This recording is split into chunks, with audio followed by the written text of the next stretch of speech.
call to order the meeting of the Inland...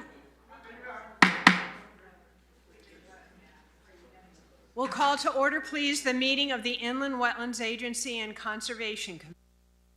Okay. All right. To start, permit extensions. None. All right. Correspondence and reports. No correspondence or reports. I do see that we've received intervenor petitions. Yes. Okay, all right. So then, seeing that, I would entertain a motion to add the consideration of those intervenor petitions to the agenda. There are 2 of them. I believe the commission has them in their packets. Okay. Move to add to the agenda a discussion and determination on the 2 intervenor petitions. Okay. Is there a second? Okay, thank you. All right. Any discussion on the motion to add them to the agenda as to be addressed at this point? Okay, all in favor? Aye. Opposed? Abstaining? Okay, the motion carries. All right. So, we have, no, that's my soil series. We have two petitions. We have currently 2 petitions to intervene. According to representing the applicant. The applicant has not been provided copies of the intervene, and I think it's incumbent upon. There we go. James Connor with the firm of Updike, Kelly and Spellacy, 100 Pearl Street in Hartford. The applicant has not been provided copies of either one of these intervention petitions or an opportunity to comment on them or to make any sort of determination as to whether they satisfy the requirements of Section 22A19. So we want to register our objection to their consideration prior to the time that we're provided with copies. The applicant filed in the planning office last week copies of all of its follow-up materials for tonight's meeting so that the public could see them, but we have not been afforded the same opportunity with regard to what the intervener is putting before the commission tonight.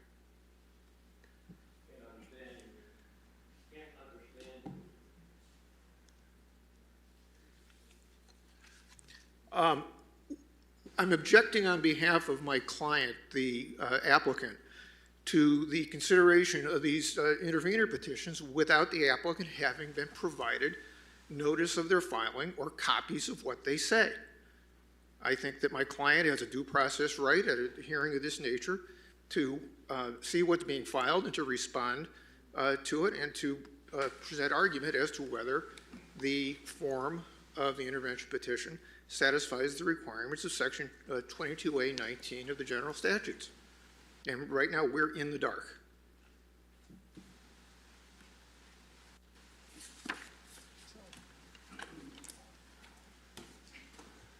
According to the information that I have, and based primarily on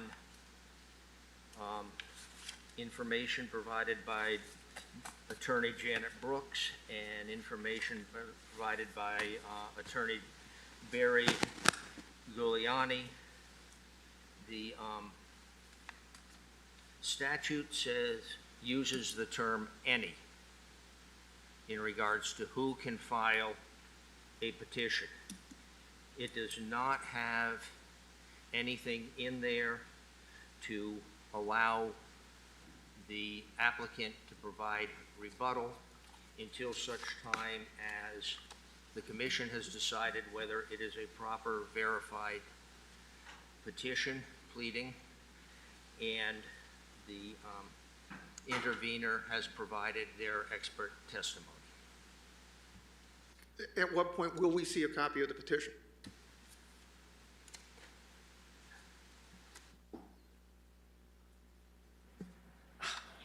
the commission received those as we arrived at the table tonight, I would ask town staff, I imagine there are extra copies and those could be handed to you right now. Yeah, I'll provide copies to them. I'm going to go up and make extra copies right now.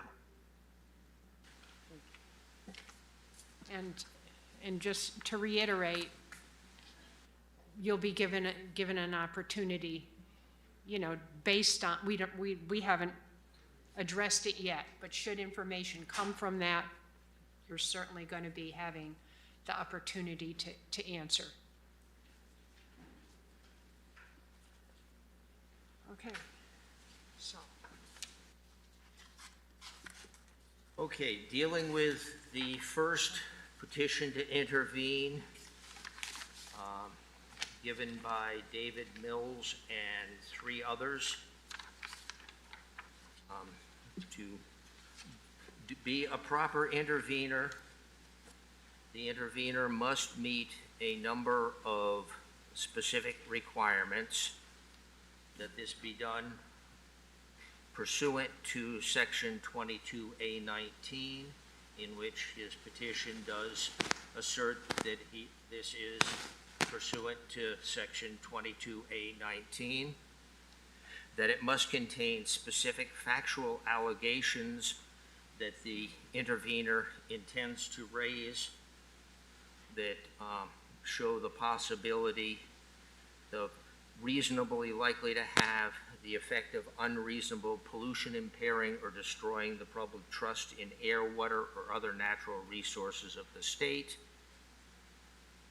that it must be, those allegations must be within the jurisdiction of this commission, and that the petition must be verified that they believe it is accurate. This petition appears to meet all the necessary statutory requirements for intervener status. Therefore, I move that the petition by Mr. Mills and 3 others be granted intervener status on this application. Okay, is there a second to that motion? Second. Thanks. Okay, any discussion? I think on the motion, you know, just for the general knowledge of those that are here, we're accepting this petition. The burden of proof, you know, the intervener will need to provide expert testimony on the matters that they're alleging, and this acceptance or passing of this motion will grant them an opportunity to present that information for the consideration of the commission. Okay, point of discussion, yes? You know, the only thing that I want to make, you know, I understand the public trust, air, water, and other natural resources of the state. But in terms of our jurisdiction, wouldn't that, what will be brought in front of us has to do with the water? No? Or wetlands, yes, correct. Just so that the petitioner understands that when they bring proof. Okay, and we'll get to that as they make the presentation, so. All right, then, those in favor of the motion as presented? Aye. In favor? Aye. Okay, any opposed? Is anyone abstaining? Okay, this intervener petition is accepted. We have a second intervener petition by, please pardon me if I mispronounce the name, Raghurat Singh Chandra. It is identical in wording to the first.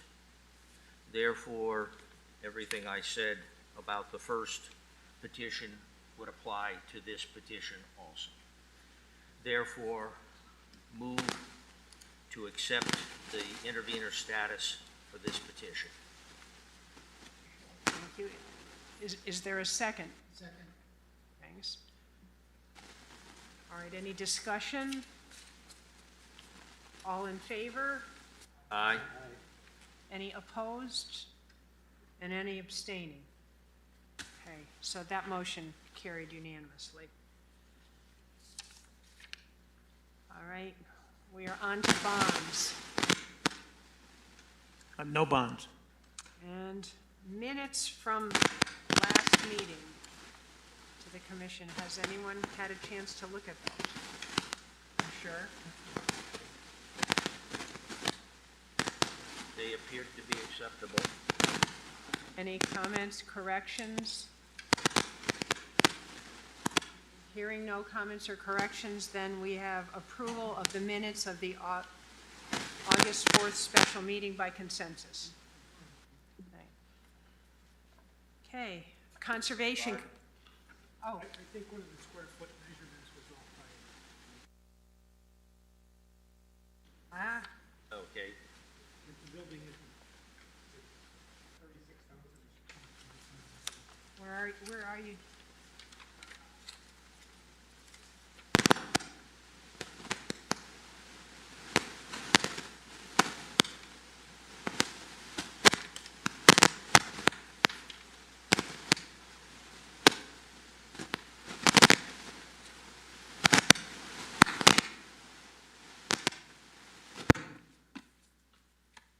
That's on the top of page 2? Yeah, I think it was the back side. Yeah, the back side of page 2. If we could just get a check on that correction?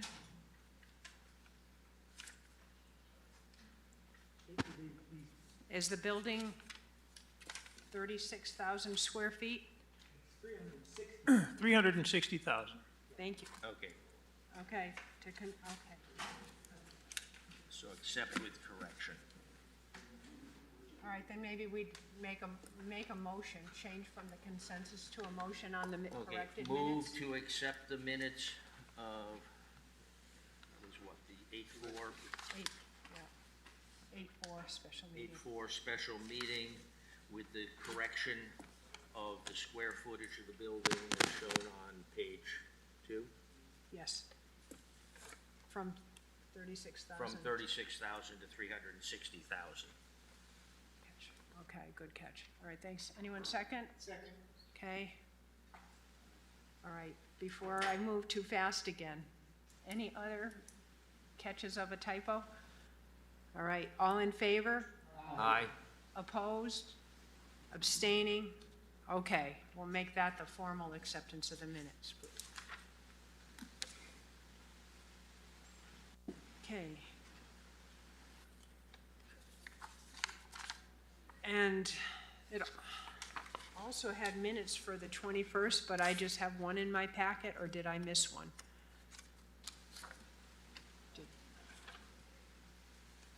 Or was that the meeting we changed? I think that was just a single page.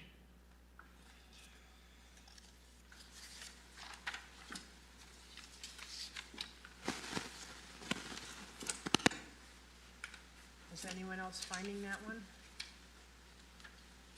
Heads are shaking, so maybe we'll leave that on the agenda for the following meeting. Table it till the next meeting. Table the minutes of the July 1st meeting. Okay. All right. Conservation Commission report, please. So this coming Saturday, the 4th, there will be another plant clearing party out here in the town hall properties, again, to continue the maintenance on the invasive species that they've been doing, the invasive species workforce on it. We are still in line for getting a bridge built across the brook here. So we do have the Eagle Scout well on his way to planning this, and I believe we're probably looking at some time in the fall to have that constructed. Other than that, with the weather we've had, we haven't had any other projects to date. So we're hoping that we can ramp this up in the fall. Looks like we might have at least one more, possibly two Eagle candidates as well, that will be coming up with projects for them. Okay, so thank you. And before the Wetlands Officer report, I guess I have a note here that I will announce. We were notified this afternoon that this meeting will be televised, and video of the meeting will be accessible on the town's website. So anyone, if you want to view the meeting, please tune into channel 16 if your provider's Cox Cable, or go to gmedia.swagit.com/live. Although the folks here are getting the live. All right. So Wetland Officer report. Well, as you can imagine, we've been pretty active as far as maintaining erosion controls in the various construction projects that we've had. Surprisingly, we haven't had too many problems with the sites. We've had pretty much plenty of notice, and the kind of the back-to-back storms we had in July kind of gave everyone a heads up, and they've really put a good foot forward to maintain the erosion controls, especially during the month of August. So obviously tonight will be another good test of it, and we'll see what kind of issues we have or mop-ups. Tremendous amount of flooded basements in town, as well as lot-to-lot drainage where we have houses on side hills. We've had a lot of issues with that as well as several of the storm systems, notably on Abbey Road, actually backed up, as well as footing drains that are hooked into catch basins. A lot of those exceeded their capacity with some of the big storms that we've had on there. So they're generally designed for 25-year storms. In some of the smaller subdivisions, 10-year storms, and the storms that we've had have, really exceeded those capacities. So we have had problems with footing drains backing up into basements as well. So there has been quite a bit of, water damage in houses because of the weather patterns that we've had. On another note, the issue that we have at 40 Seapave Road with the wetland violation there. The owner has started regrading the property. In between some of the storms, we had a little bit of a dry period. So they did get in and grade it. I'm going to be in contact with him to see about basically step 2. So they still need to excavate down in the area where the wetlands were filled on there, and then reseed as well. So I hope to have a report at the next meeting on their intentions and their plans to repair the damage. Okay, good, thank you. All right, so then now we are on to the public hearing, or the continuation of the public hearing.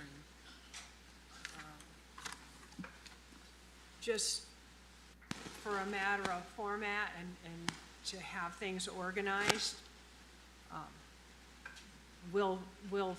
although we gave an opportunity in case someone was not here last time, we'll finish public comment. We'll give the intervener an opportunity to present information, any of their expert information.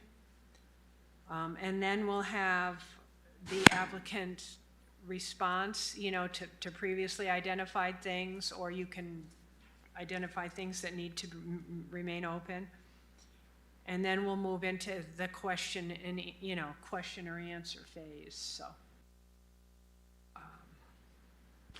In general, we'll hold questions till the end, but if there's a point of concern or something from the commissioners, let me know, and we'll pause and get that squared away right at that point in time. Jeff? I did want to make one comment and one correction from the last public hearing. We were asked as far as the method of notifying applicants as far as approval letters are concerned, and we do send those letters out, certified return receipt requested. Okay, thank you for the correction. Okay. I would like to reiterate the public comment ground rules as was stated at the previous public session. We request that each person speak only once. Make sure that you present all of your concerns and questions at that time.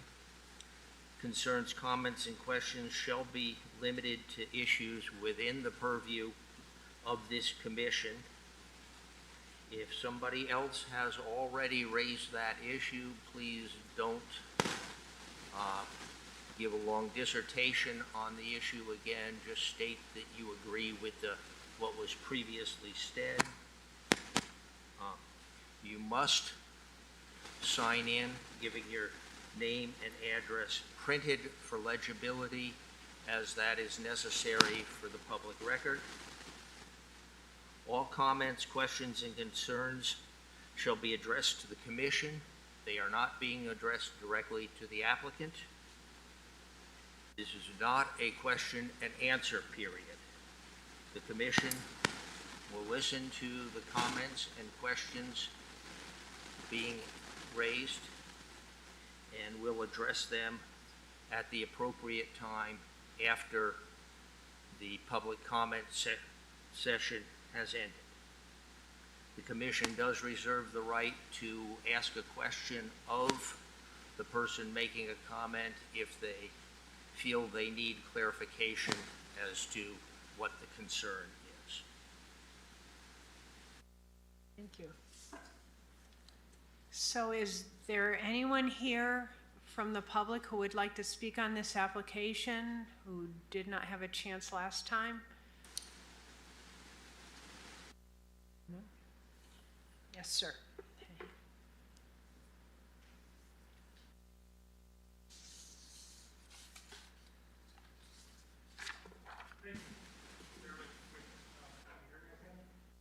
It's, yeah, I know, I think we might need to have people do that and get at the microphones. Oh, maybe that was it. Thank you, Steve. Can you hear me now? Okay. All right. Yes. I'm Tim Wenzel, and I live near this application. I was thinking this afternoon, it's interesting, I realized that I'd lived in the same house for 45 years. And I've served on numerous land use boards in town, including planning and zoning, including many years, ironically, as chairman. I wanted to point out a couple things that I'm concerned may not be correct in this application. First of all, as a paraphrase, I spent today installing a sump pump in my basement, which I've not needed for 20 years. But when I first moved in, the land across the street, which is now the subdivision and the synagogue, had 3 drainage ditches that all drained east. And they all ran into a drainage system that went down Belden Road. With the subsequent development, both the subdivision, the synagogue, and Carla's Pizza, that drainage in that area has changed fairly significantly. Some of it still drains east and does continue into the Belden Road area, but a majority of it drains west now, what used to drain into the whole area to the east in these 3 drainage ditches. There was 3 fields, 3 drainage ditches. 2 of them were fairly major. One of them near Edgewood was a smaller one. And all of those did drain to the east. Now I would estimate that approximately a third of that watershed area that used to drain east now drains west. And so that has significantly changed the whole drainage pattern. That's part of why, for instance, on Governor's Highway, you see the large puddles there when it rains, is because that area that used to now drain off into the field and go east is forced to go west. And I think that some of the analysis of the water flow in that water flow basin perhaps may be incorrect in the sense that that doesn't accommodate that additional flow, which is fairly significant. And I think that's why, for instance, I'm seeing flooding in my basement. 2+ weeks ago that I haven't had. I have had 25 years ago, but I haven't had since then. That whole watershed area has now undergone a significant change that needs to be looked at as part of this application. Thank you. All right. Is there someone else? Sorry, you have to excuse me when I try. Okay, thank you. I am being blinded by a light, so if I look confused when I'm trying to, it's the light for that screen, so. I live on Governor's Highway, and there's signs posted for trailer trucks requesting not to use that road.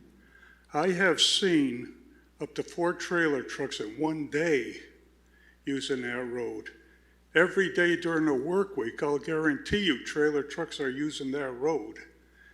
And with that, nobody seems to be doing anything about it. Now you take Sir, Talbot Lane. sir, Yes? traffic is not a concern or within the legal purview of this commission. There is nothing right, thank you. that we can do about traffic problems in the area.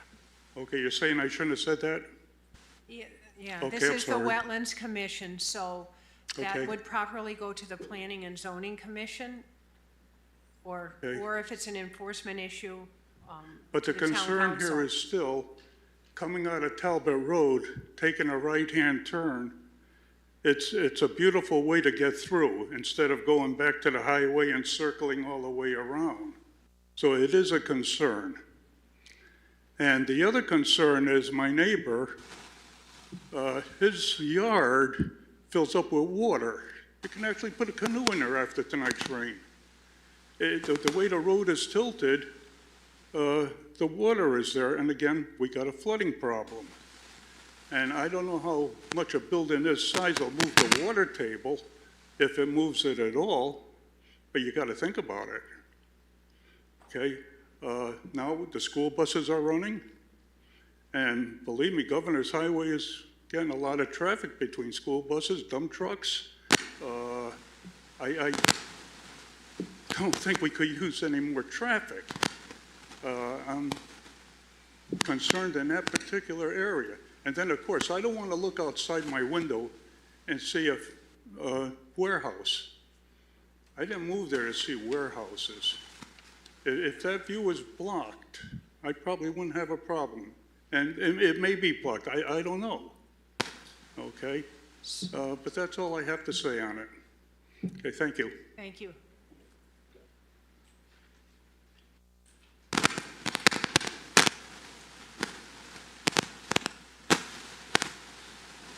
Sir, did you sign in?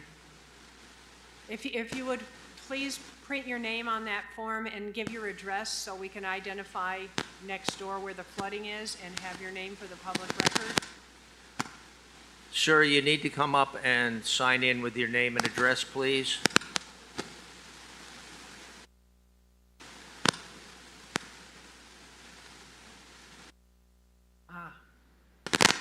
Where is it, right here? Oh, okay. We'll need an autograph.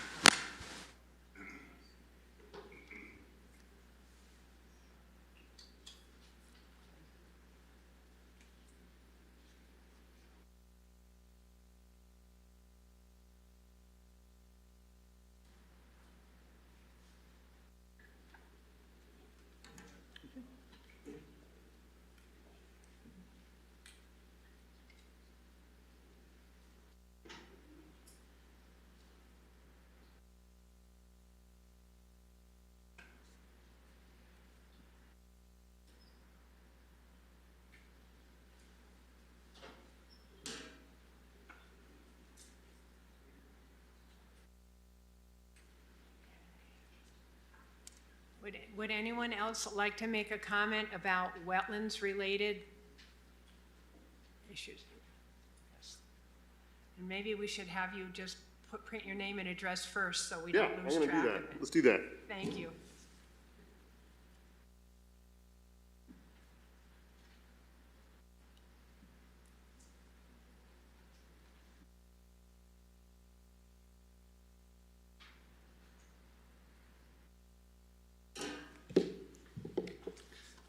So my name is Scott Chipman. I live at 58 Edgewood Drive. I did speak the last meeting, but my neighbor who could not make it tonight's meeting because he had a class starting at 7 o'clock asked me to deliver this affidavit for him, and also just go through some of the bullet points in the affidavit that I can turn over to you guys, if that's all right. Is No good? this, when you're saying affidavit, is this a new intervenor petition? Man, I have no idea what I'm doing, dude. He just asked me to bring this up here. It is from David Mills, so he is the intervener. Do you want me to read it? Okay, cool. I'm just gonna read it. If this is in regards to the intervener, public comment is not the correct time to have it be entered. It needs to be entered at the time that the intervener is making their presentation. Yeah, okay, cool. Which you may be back up soon if there's no one else. Then I digress. All right, thanks.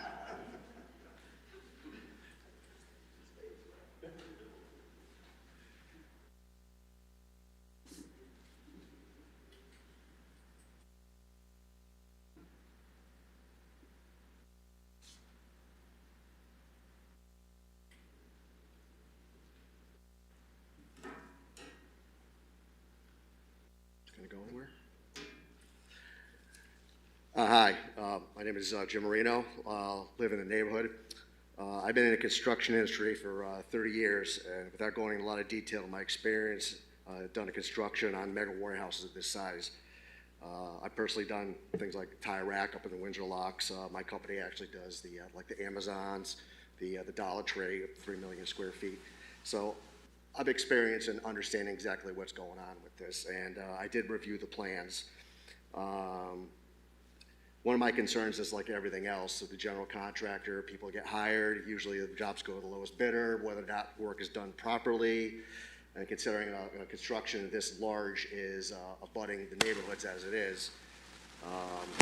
So I've been doing research, and I had found some old maps from 1855 that actually shows the original roadway that passes through the property. I don't know when it originally went in. Apparently it had been before 1855. I don't know when it was taken out.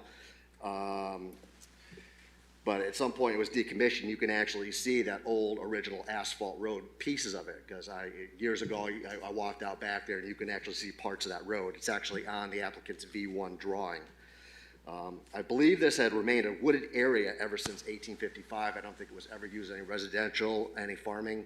I believe somebody from the applicant's team had mentioned something about the ditches might have been from a farmer or some sorts, but from whatever I can see in my research, I don't see any farming that had been done in an area. And again, I believe it had always been wooded as a roadway passing through. I like to be able to enter like some of these old maps, because what I actually had done was I had taken the old roads from 1855 and in Bluebeam, and I actually had superimposed the new current roadways actually over that with the town's current inland wetland map. So I'd like to be able to enter this in the record afterwards for the meeting minutes. With this information, knowing that this area had been wooded the entire time and not believe it had been farmed, I am really concerned about how the wetlands are going to be affected. Obviously, the entire property, you got a building of that size, you got the asphalt that's surrounding the entire thing, and with all the rain leaders and all the diversions in through the catch basins into the reservoirs, if there's events, and obviously everybody knows, people want to complain about either global warming, whether you believe it or not, things are going to get worse, and the potential of that flooding actually impacting the neighborhood is going to become more severe and severe.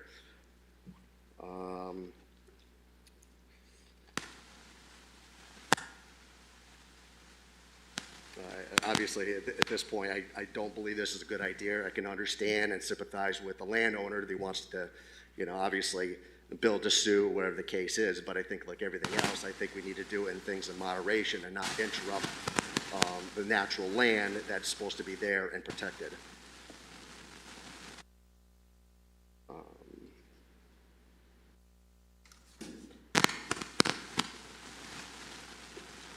Basically all I have to say. If anybody is interested in some of these things I did, I made a couple of extra copies. I can leave some behind. I know this is an information sharing session between everybody in the neighborhood. So if anybody is, you know, curious or concerned, you know, they could feel free, obviously, if this is entered in the meeting minutes, and maybe it'll be displayed online too. Should I leave this up here or leave it Thank to the you. side? And, yeah. Jeff, will. Great, thank you will very amend- much. Thank you, and then you can include it in the packets.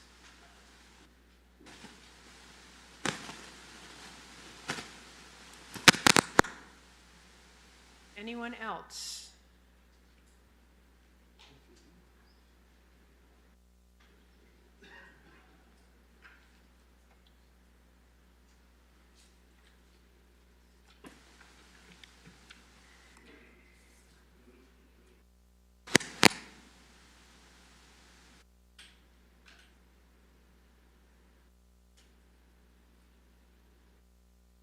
Can you hear me? Hey, I'm Shanmuga. I'm new to the neighborhood. I was researching about it. I just want to share my learnings. I One wonder thing if we I could want- excuse you from the mask. You're very soft-spoken, so Okay, is it fine? I don't feel comfortable if taking you off the want mask. to I'm leave sorry. that on, yeah, just please put this real close and, Thank you. because Uh, want to hear, we'd like to hear. For the committee's consideration, especially this being the Waterland Preservation Committee,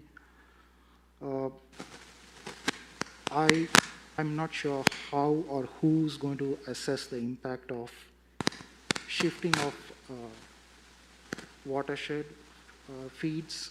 Essentially, I was going through the city maps.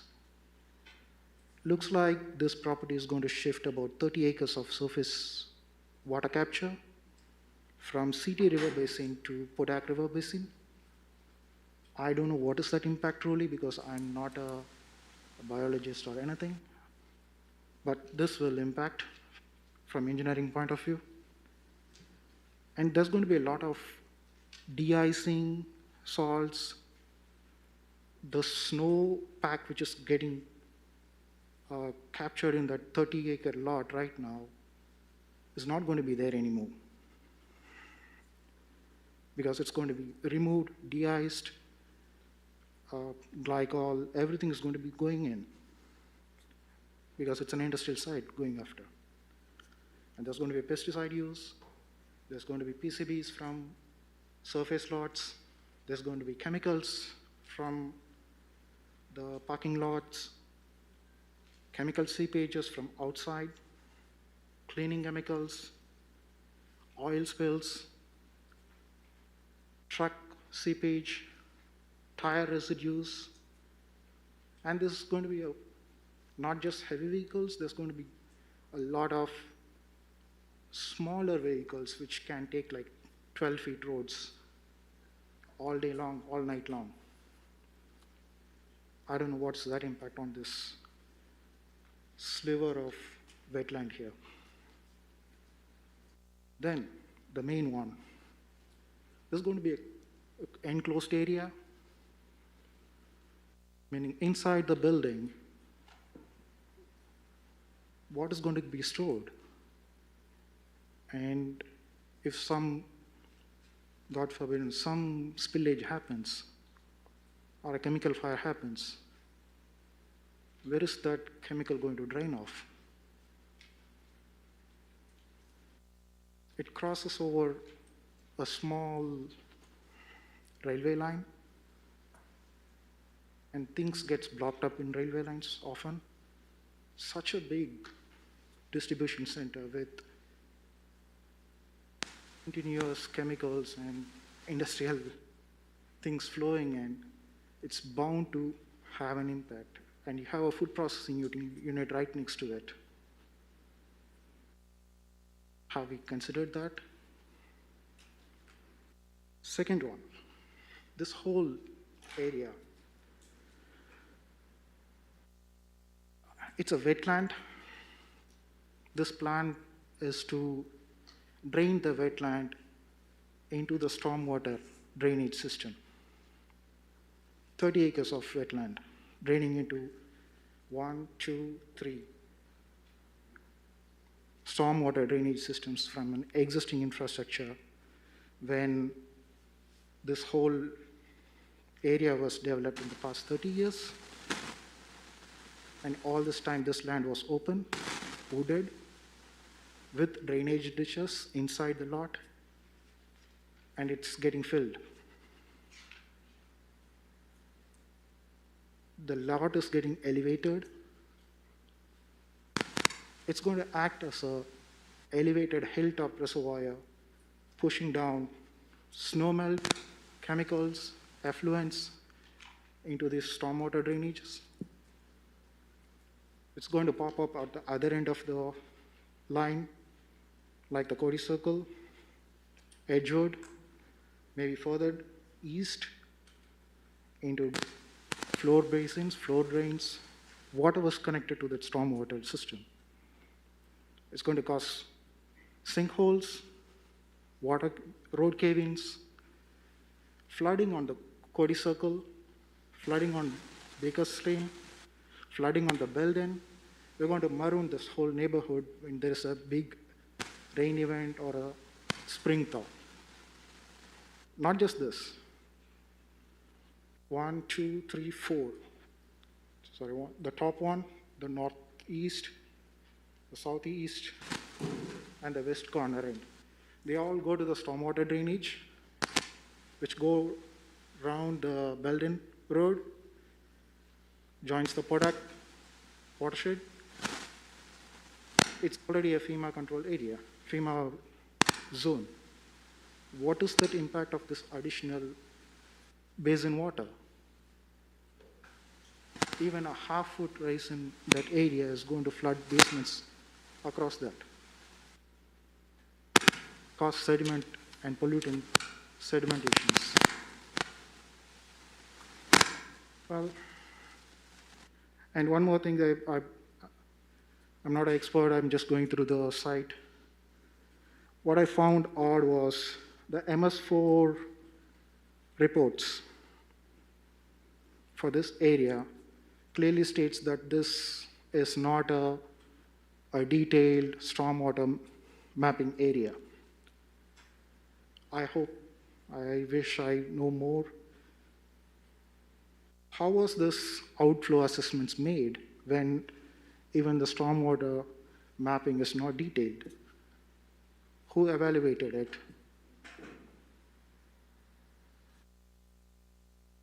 For example, there are swales here, at least 2 swales here.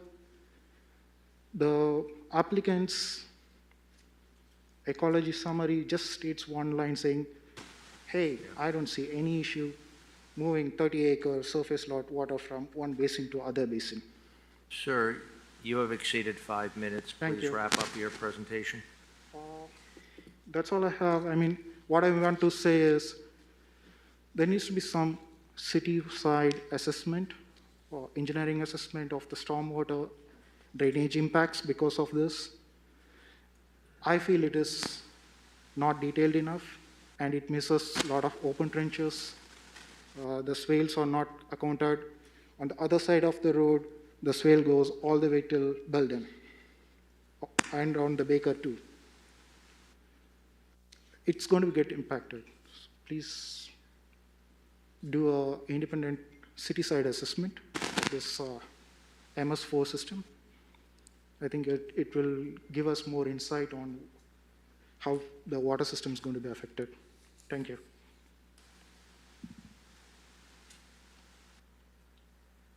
My name is Jim Clyburn. I live at 35 Cody Circle. I'll get to that. I live at 35 Cody Circle. I'm 4 houses. See those 2 little things there? They look like train cars. Those are people that live on our street. That's their houses. I used to remind the gentleman who brought up that road. I used to walk that road, which goes right through there, and show my kids all the animals and stuff, the nests and all of that. The road is now almost impassable, but you can walk through there. You ought to do that sometimes. I yield the rest of my time to some gentlemen who are going to speak here about some issues. So I give the rest of my 5 minutes.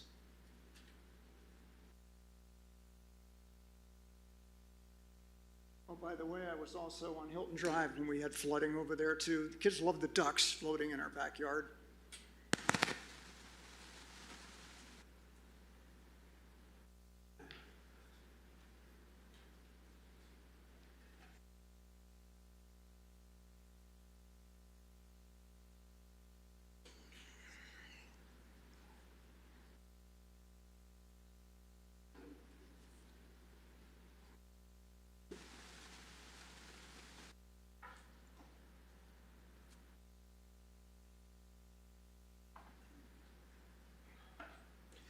My name's William Jones, Governor's Highway. I just want to say I'm not here to talk about the ducks. I'm not here to talk about the mosquitoes and the wildlife we have in the wetlands. All I know is that when you see a packed room like this, they simply don't want to destroy their neighborhood. We enjoy our neighborhood the way it is. Building this Gillette Stadium in our backyard and front yard, as it would be in mine, would be a disgrace. If I would have known 17 years, I've been in South Windsor, 17 years. If I known 17 years down the road that this would be built, I never would have moved to South Windsor. All these people are saying, please leave our neighborhood as it be. It's served us well. I love to see everybody's walking with their kids. I raised my 22-year-old now child here in South Windsor. Why take the value out of our homes? Why take the value out of our love for our neighborhood with this building? I just want to go on record and say that. I don't have any engineering degree. I don't have any sheet and logs in my pocket of the runoff of water, but all I know is I love my property. I take care of my property. Please leave it be. Thank you. Yeah, we would suggest you.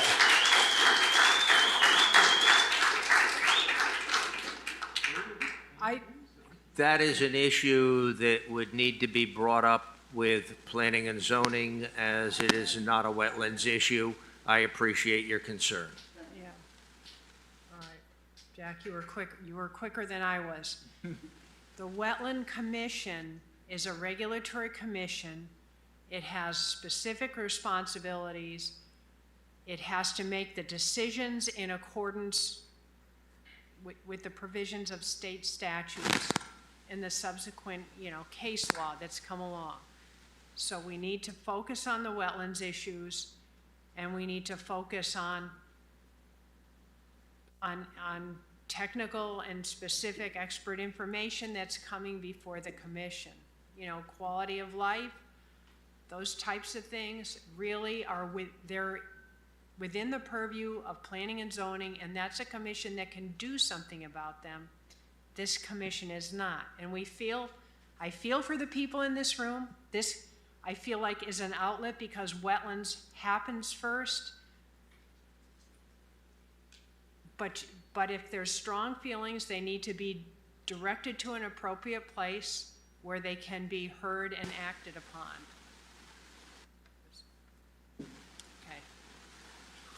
So please, all right, we are here to hear if someone else from the public would like to speak to a wetlands issue.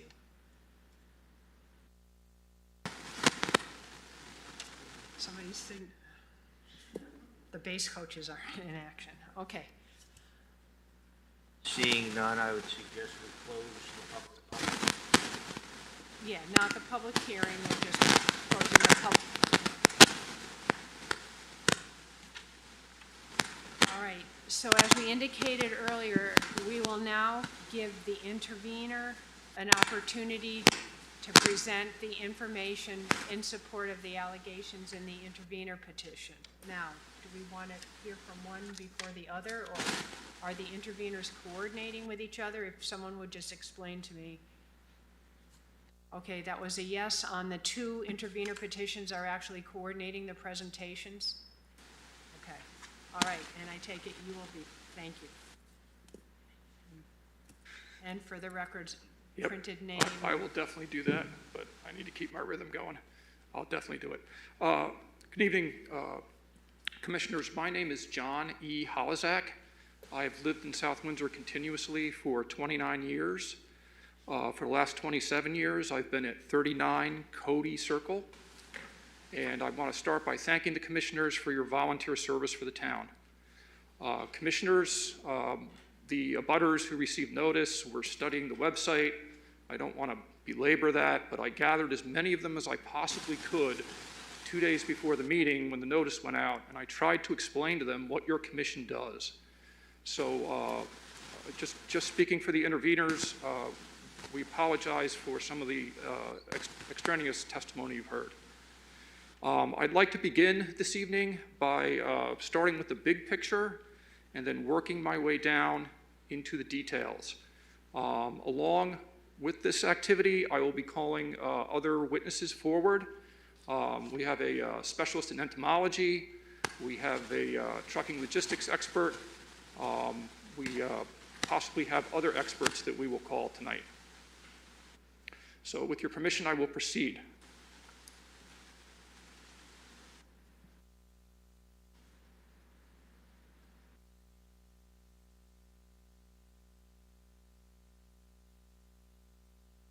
For the record, I just showed the commissioners a map that they have seen all too many times, but what I've done to this map is very carefully traced what's now Talbot and Governor's Highway and Edgewood and the back of the Cody Circle subdivision.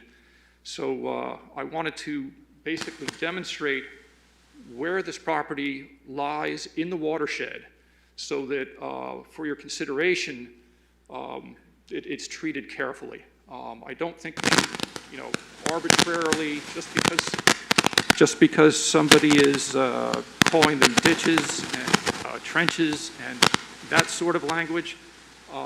For the record, commissioners,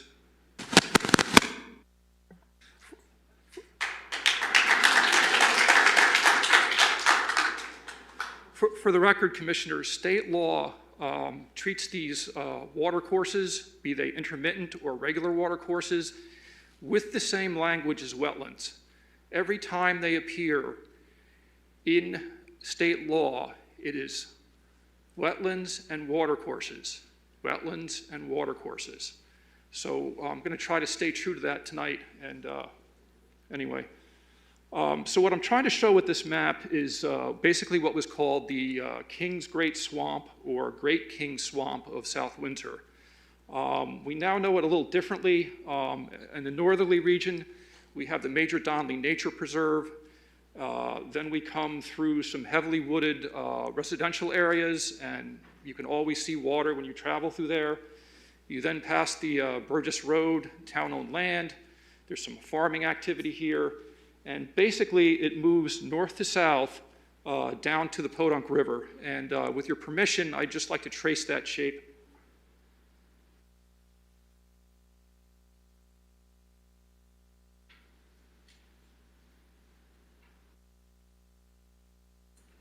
So that's potentially, a migratory path for many species. And you'll hear from our entomologist a little later. If you'll just give me 30 seconds, we'll do a quick wardrobe change here and then move into some more details.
Okay, thank you. We're going to move down to the site itself and talk about the site as a whole. And I think one of the most important things to bring out is everything I was told about the site prior to purchasing my home. In 1994, my wife and I were relatively newly married. We elected to build in South Windsor. I grew up in a house that was flooded. I will spare the commissioners the gory details of what that was like, but it included the sanitary sewer. So I approached the idea of buying a house or building a house very cautiously. We were interested in the Belden Estate subdivision, now Cody Circle basically, and Belden Road. And I presented myself to the town engineer and asked to see the drainage studies for the plan. While I was reviewing those plans, a man walked up beside me and was curious what I was up to, and introduced himself as Peter Damali. He offered to help me avoid the $5 or $10 a sheet copying fee and come by his office so that I could get the plans from him basically for free. And for the record, what we're looking at right now, well, I'm not going to dive into it just yet. Bear with me, commissioners. I went to Mr. Damali's office, and he gave me the maps you're going to see in a second. I'll read them into the records, what they are. And as I was about to leave, I said, you know, I'm just not quite convinced. While I was waiting for the town engineer, I saw the town's plan of development.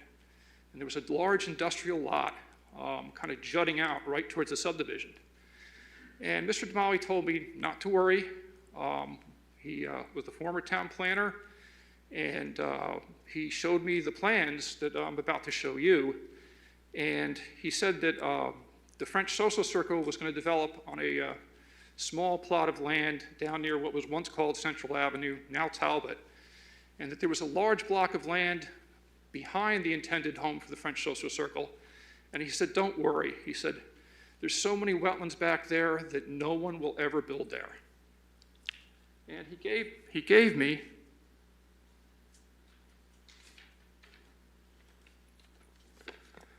two copies of the following map. Topographic plan, re-subdivision map, originally prepared for French Social Circle Building Association, Governor's Highway. Design Professionals Incorporated, job number 93-714, inland wetlands field delineated by John Ianni. I thought that was kind of important because the JMM original study for the remediation efforts and the creation of new wetlands, it referenced Ianni's study. There were, I think, a number of letters that transpired regarding JMM saying that they agreed with Ianni's, agreed with Mr. Ianni's delineations, but we have repeatedly asked town staff, our licensed civil engineer, or one of our licensed civil engineers in the neighborhood has made a request on August 4th, and again with town staff later in August. No one's coming up with delineated wetlands. So I thought it would be of benefit for the commissioners to bring forward this map. It's one of two copies I have. The other copy is being held in a safe deposit box. And I'm going to submit that to you.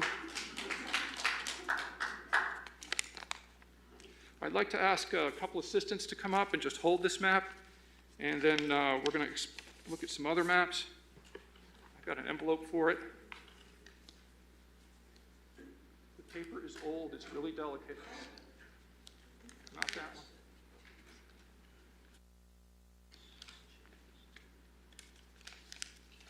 We have a few different versions of these maps.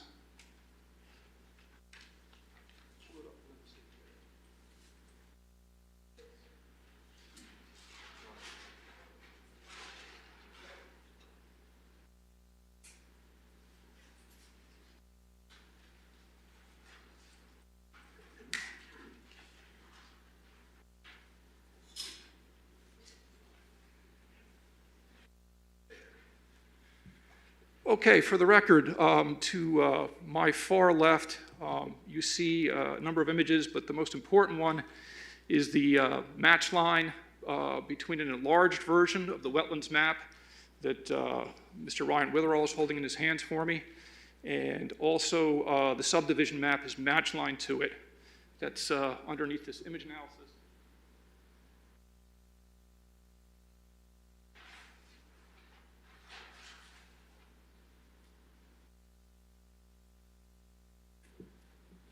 So respectfully, you see the Belden Estate subdivision, Governor's Highway to the north, and to the south, it's not shown on these maps, but Edgewood Drive is along the bottom. That'll become pretty relevant pretty quickly here. And just wanted you to see that. I'm going to invite you around in a minute to look at these maps more closely. I've made just a couple of alterations to the blown up map. It's blown up to 1 inch equals 40 feet. And one of them is there's some black cross marks that's in the original map that shows where the wetlands area was. And then there's some green hash marks, and basically I just colored in the old growth forest. I've been told by some people that the trees there are as much as 70 years old. Okay, there's a couple of other alterations. When I blew it up on a special machine, you kind of lost the title. So I cut and pasted the title block the old-fashioned way with scissors and Scotch tape. And you see that so that we can identify where that map came from. You'll see a tear in the southwestern corner, and frankly, commissioners, my dog ate my homework. So that's the changes between the map that Ryan is holding and the other ones. Something rather interesting, the subdivision map has the original flag numbers from John Ianni. He also did a subdivision as well. And if you count the corners and the numbering, they extend onto the blown up map, and then you can follow it around to the numbers pick up again when you move back over to the subdivision. So at each corner, each time it changes direction, it, that was a wetlands flag. And I'd just like to ask the commissioners to take a moment, examine these documents. There's one more chart I'm going to flip down. Ryan was kind enough to do some image analysis. It's a picture of a folded map, so we are not standing before you allocating that it's exactly 49% of nominally 27 acres, but I think it's safe to say it's around half of the 27 acres. I also want to note that this area is about 90% of the applicant's property. A couple of other notes, you will see some wetlands delineations that extend out onto the lot along Talbot Road. I think it's 5 and 25 Talbot. So I'm going to fold the image analysis down. We tried to be judicious. There's a couple of areas that were colored in the original map that I don't think were intended to be wetlands. So wherever in doubt, we moved in benefit of the applicant to say, hey, it's not really that way.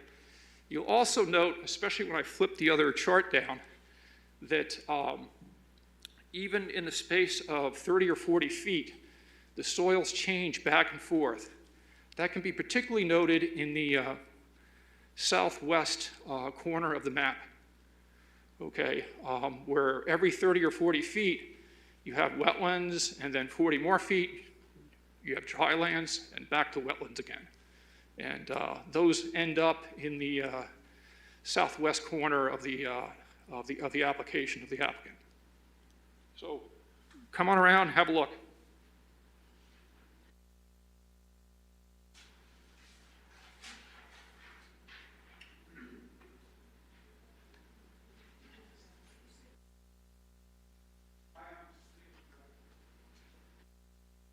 Yes, I intend to submit that for the record.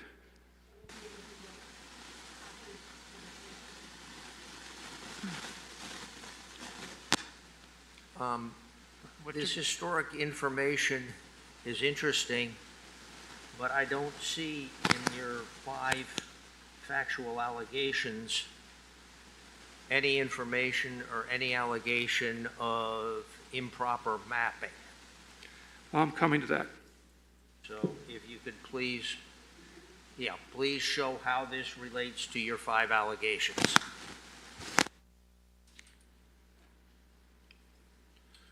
Okay, we realized the map was old, and so at great expense to the neighborhood, we engaged a soil scientist.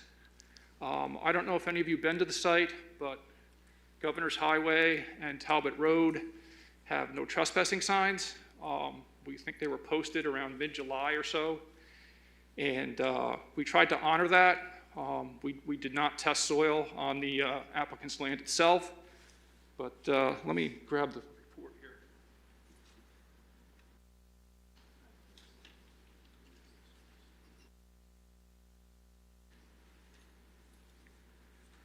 Okay, so we engaged the services of Stephen Dancer, PhD at Associates, LLC.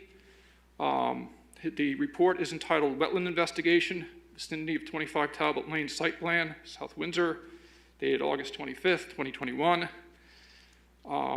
Mr. Dancer is a soil scientist and a senior professional wetland scientist and arborist. He is naturally certified by the National Soil Science Society of America, registration number 353463. He is registered with the Society of Soil Scientists of Southern New England. He is certified PWS number 1321 by the Society of Wetland Scientists. He is a certified arborist for the International Society of Agriculture, and he's a CT licensed arborist, DEEP S 5639. He also holds a PhD in renewable natural resource studies. So I'm not going to read this whole report into the record. It's raining hard. I want to get you out of here as quick as I can. But what I'd like to do is, it's about 3 pages typewritten. Please take the time to read it. Some of these families have kids in college. $100 was a lot of money, if you remember when you had kids in college. So please take the time to peruse it. I'm going to just start with the final comments, and then I'll read the abstract at the beginning into the record, and then you can have this report to study. Final comments. When comparing the previous 1994 survey and the 2021 site plan survey, there is substantial discrepancy regarding the amount of wetlands depicted. Roughly 14 acres of wetlands from the 1994 survey are missing from the 2021 survey. Wetland boundaries do change over time, in my experience, for a variety of reasons, which may include differences in professional opinion because of subtle differences in survey methods, changes to the characteristics such as changing in hydrology, landscape alterations, and sometimes because of survey error. None of these reasons appear to be substantial enough to account for a wetland loss of this magnitude. The applicant owes an explanation to the wetland agency as to the substantial discrepancy between the 2 surveys and/or a credible redelineation of the site.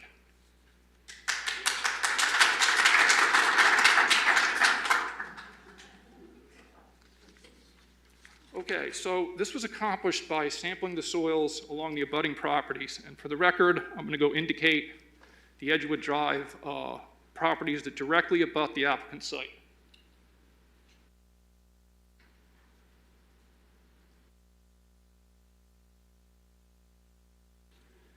Now, this was imperfect. To clarify, Yep. so some areas were noted, and you've got locations of those checked points? Yeah, that's in that report? the colorations there, the hash marks that go the opposite direction. So those are the wetlands delineated by our soil scientists. Okay, you may wonder why we couldn't do the whole street. Various reasons. There was a significant language barrier at one of the households. I just didn't feel that they understood what we were doing. In another case, we ran into a situation where there was a long-standing pet cemetery, and neither that family nor Mr. Dancer or Dr. Dancer felt it was appropriate to go poking holes in that area. So I'm going to read the summary now. A wetlands investigation was performed along several neighboring properties adjacent to 25 Talbot Lane site plan, application number 21-36P, being reviewed by the Inland Wetlands Agency of South Windsor, Connecticut. The purpose of this investigation was to locate and identify any wetland soils or watercourses that may extend into the 25 Talbot Lane site, which may include properties located at 5 Talbot Lane, 475, and 551 Governor's Highway. Several areas within the site itself were also viewed from the public roadway and assessed for the likelihood of containing wetlands pending field sampling. Wetland soils were confirmed within the backyards of 74 and 66 Edgewood Drive, adjacent to the property line with 551 Governor's Highway, and near the property boundary of the town-owned open space at 75 Cody Circle. Based on this finding, it is reasonable to assume that wetland soils may also be found on the 551 Governor's Highway side of the property boundary within proximity to the areas sampled. Furthermore, 2 areas within the 551 Governor's Highway portion of the site, in the region directly south of Governor's Highway, were viewed from the public right-of-way. Both areas deserve further investigation by a soil scientist. The first of these areas... Wojak, is that correct? Just leave the C out, sir. I asked which one of your allegations is this pertinent to? Basically, we believe that the inland wetlands are not being properly accounted for. And I believe it's towards the end of the petition where we note a large amount of acreage. We debated what to put in there. We know that this site is affecting a site nearby and is discharging stormwater into another wetlands area. And so that's how we came up with the 33 acres. Well, again, in your petition to intervene and your allegations, I do not see an allegation of improperly flagged or identified wetlands. Now, as an intervener, you are limited to only discussing the allegations that you made. Now, this is a technicality, but we are dealing with technicalities here. Mm-hmm. When you filed your intervention, you filed with 5 specific allegations. Yes. I do not see in any of those allegations that wetlands were flagged wrong. I'd have to reread the petition to kind of hone in on that, so you're going to have to give me some time to get back to you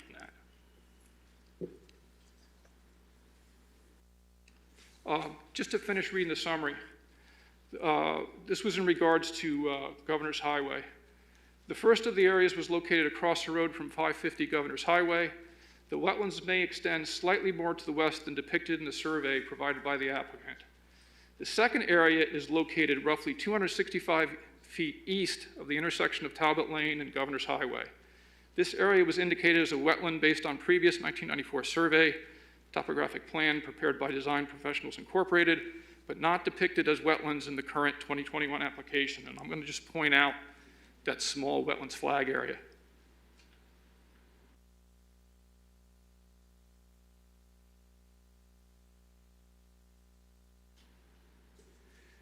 And for the town record, I indicated a previous wetlands flagging area that is on the northwest corner of the applicant site, border approximately between 5 Talbot and 475 Governor's Highway.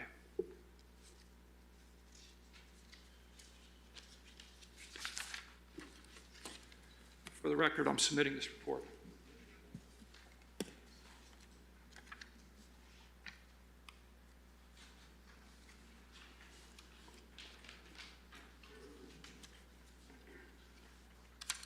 Okay, specific to some pollution concerns, the applicant made some changes to their submittal documents in basically Friday afternoon. Not had a chance to really review them all, but we're going to bring one map forward here.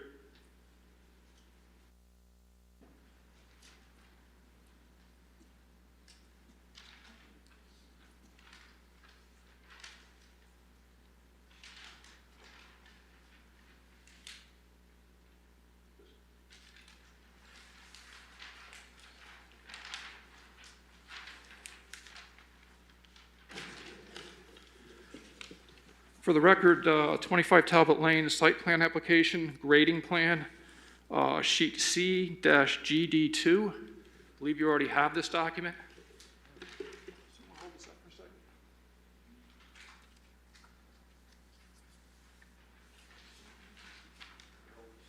Yeah, hold it up tight across the top. So for the record, Commissioners, the applicant has changed some grading along Governor's Highway. You all live in town. We live in town. Everyone knows about the big puddle on Governor's Highway. And what the applicant has appeared to do is change the grading such that the puddle will drain into the wetlands area in the northeast quadrant of the applicant's property. There's a couple of issues with this. Basically, the area is bermed up right behind it, so the big puddle is basically going into the wetlands. You'll hear some additional testimony tonight about toxins that can occur there. But one concern I have is that if you follow the grade line over into Temple Beth Hallel, the grade line tracks. And my apologies, I don't have a match line map of that, but I'm sure town staff can provide that to you. Elevation's around 78 feet. On Temple Beth Hallel's property, there's a really nicely conserved wetlands area. It's been that way for many, many years, 20 years probably. And I'd like the commissioners to consider asking the applicant whether they have written permission from Temple Beth Hallel to potentially add a lot of stormwater to their property and to their wetlands, because there are various types of toxic concerns that you will hear later.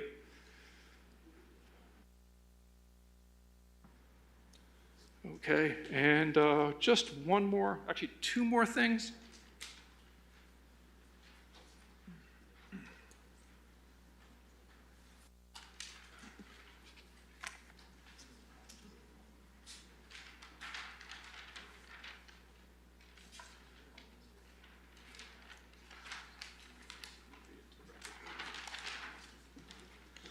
For the record, we're looking at grading plan sheet C-GD1.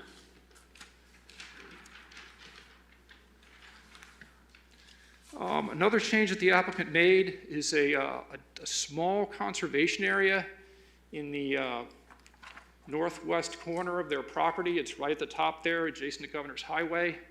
It says at the top, common road flags. Respectfully, Commissioners, there really isn't such thing as a common road flags. It's a disambiguation. If you type in the scientific name, you will find the correct spelling there. And I just wanted to note that to the commissioners. They have it marked as a species of special concern, and the proper name is not listed there.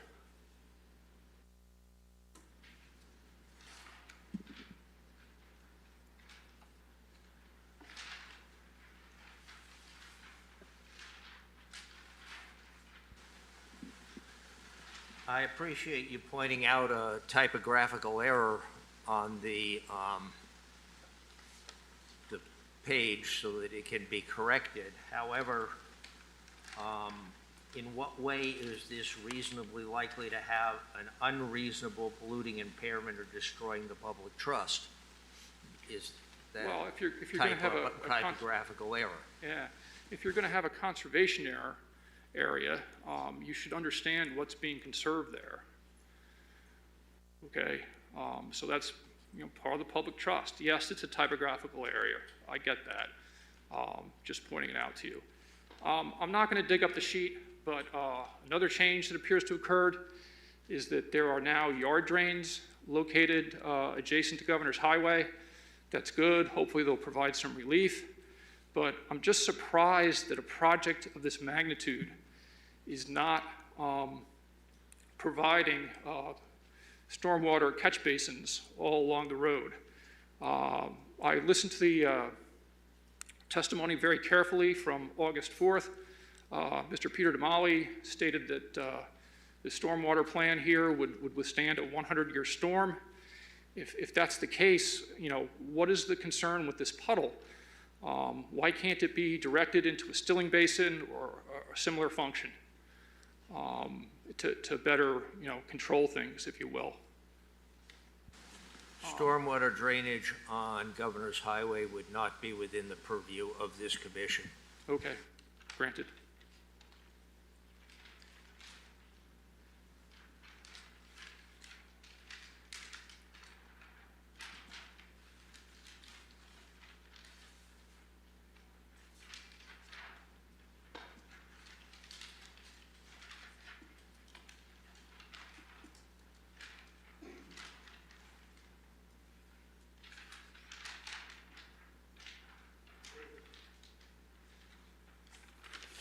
For the record, we're about to hold up for you Talbot Lane Site Plan Application Sheet C, ES1, entitled Erosion and Sedimentation Control Phasing Plan.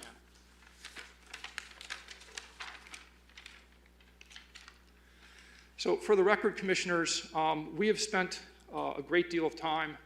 There are probably a dozen of us that have spoken at length with a number of inland wetlands commissioners, not in the town of South Windsor, but in other towns within the state of Connecticut. We did this to get a good feel for what it is that this commission does. Basically, you balance the needs for wetlands and watercourse conservation with the need for other public land use. Respectfully, Commissioners, this is not a new hospital. It's not a new firehouse where wetlands have to be encroached upon so that something can be located centrally. The applicant hasn't said what it is that they're going to do there. They simply say it's a distribution warehouse. However, to other commissions in town, including the Economic Development Commission, they have stated, and you can see it in the notes, that it might be light manufacturing. So without knowing the true purpose, I don't really understand how you can weigh that against the public good. Potentially, the driver is property taxes. And I get that. I watch my taxes go up. I've been here 29 years. Certainly something to weigh.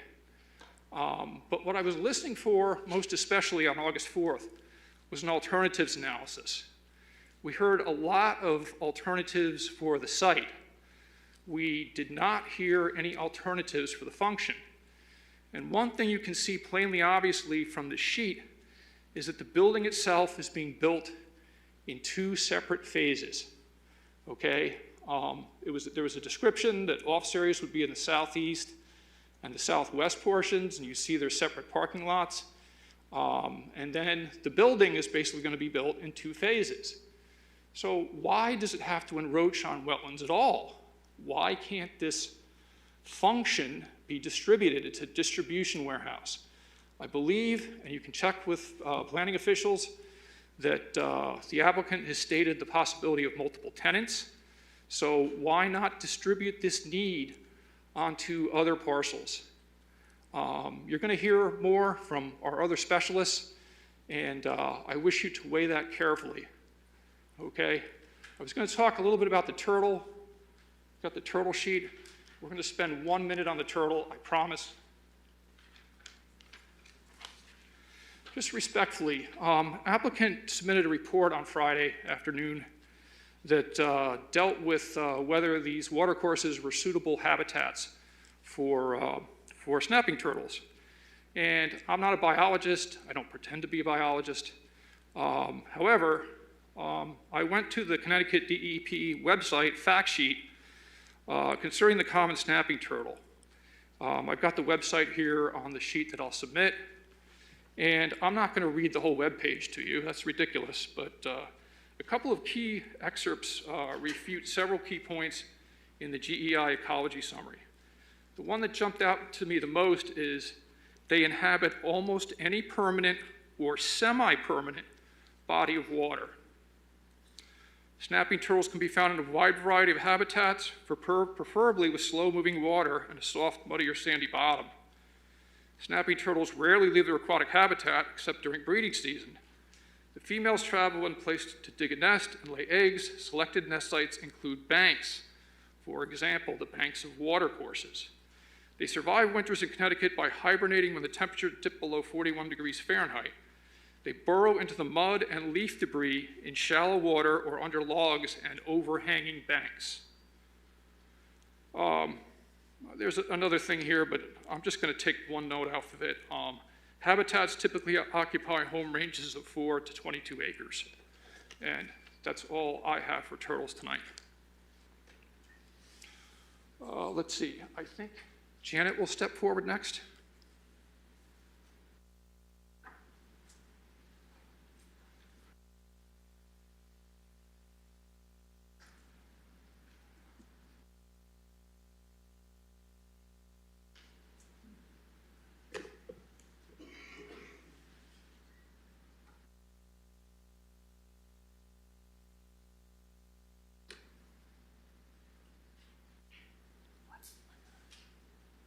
Okay, you good? Go ahead. My name is Janet Holozak. I reside at 39 Cody Circle. And I've been here for approximately 29 years. And I have been doing some research regarding, and I went to the US EPA site and did some research on stormwater wet ponds and wetland management. And they have a guidebook published online. I'm going to submit this for your convenience, and it gives you the website as well. Instead of reading an 80-page document, I'm just going to give you a couple of the excerpts. So in reviewing the 80-page guidebook from the US EPA that speaks to stormwater, wet ponds, and wetland management, I learned a couple of points regarding the subject. And just to give you a little bit of history on it, in the early 1990s, with the initiation of the Federal National Pollutant Discharge Elimination System, also known as the NPDES Stormwater Program. Excuse me, before you go too much further, could you please state to the commission what your background is and what would qualify you to be giving expert testimony on this subject? I am not an expert on this, but I did do some research on this, and I'm just giving you a summary of what I found on the EPA website. Is that okay? Well, the purpose of the intervenor statute is to allow the submission of expert testimony on these subjects. If you're not qualified to give expert testimony on this subject, then it is not allowable testimony for interveners. Okay, might I ask this question? Will there be other opportunity for the public to speak? The public comment period is over. Okay. Is it possible that I can submit this? Would you repeat that, please? Is it possible that I can submit the documents that I've prepared? The public comment period is over.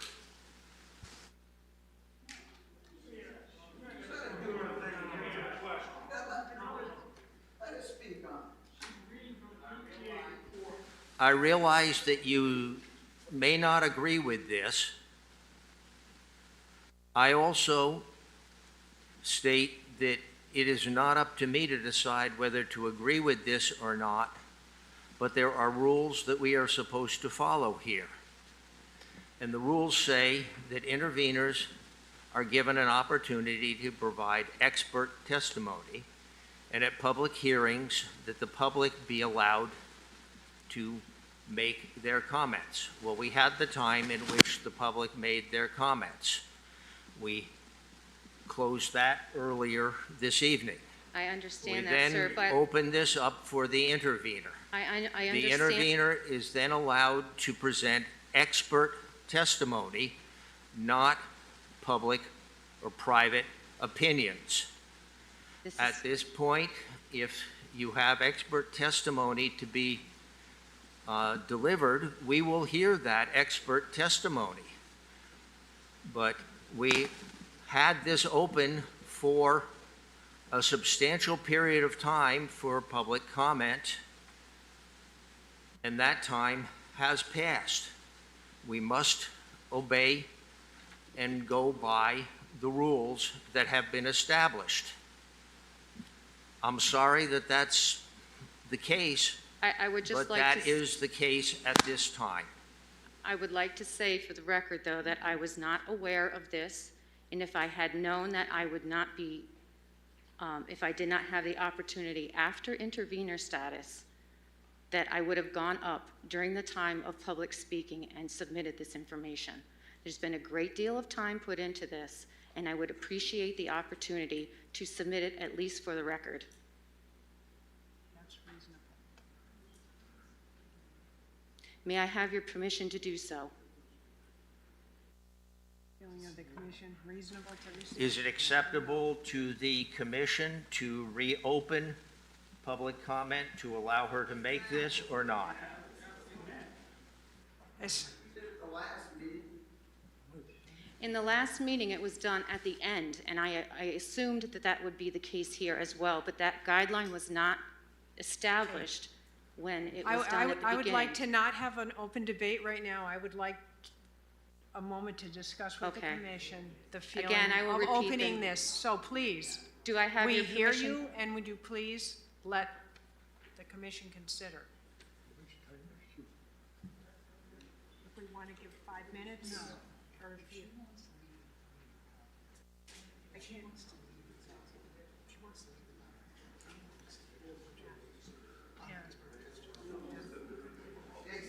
The feeling is to leave the document. I mean, I think that's reasonable. It may be something we're very familiar with, obviously, the new piece.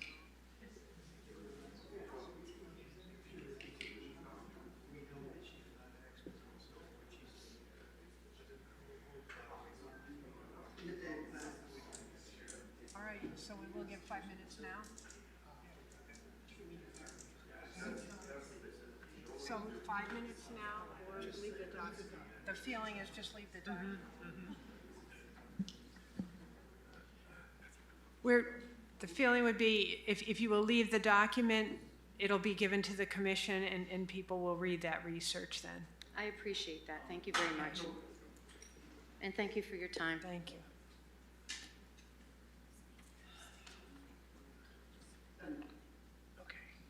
So our entomologist will be coming forward here.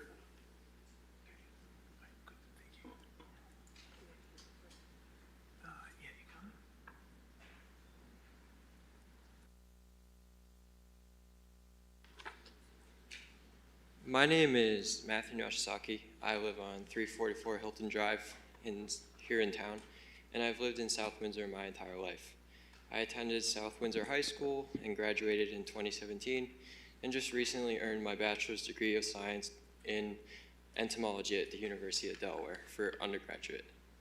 And entomology, if anyone doesn't know, is the study of insects. I have about 30 credit hours in botanical sciences, and my studies were very plant-heavy in the subject matter.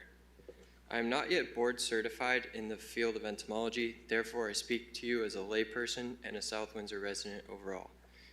I am now the Vice President of the Connecticut Entomological Society, which I joined when I was in middle school, and have given a handful of research-based presentations over the years on subjects concerning the conservation, captive rearing, and life history discoveries of many insect species.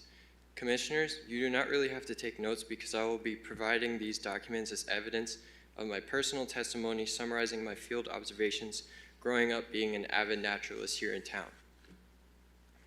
Now I have been... Just for your edification, licensing is not required to be considered an expert.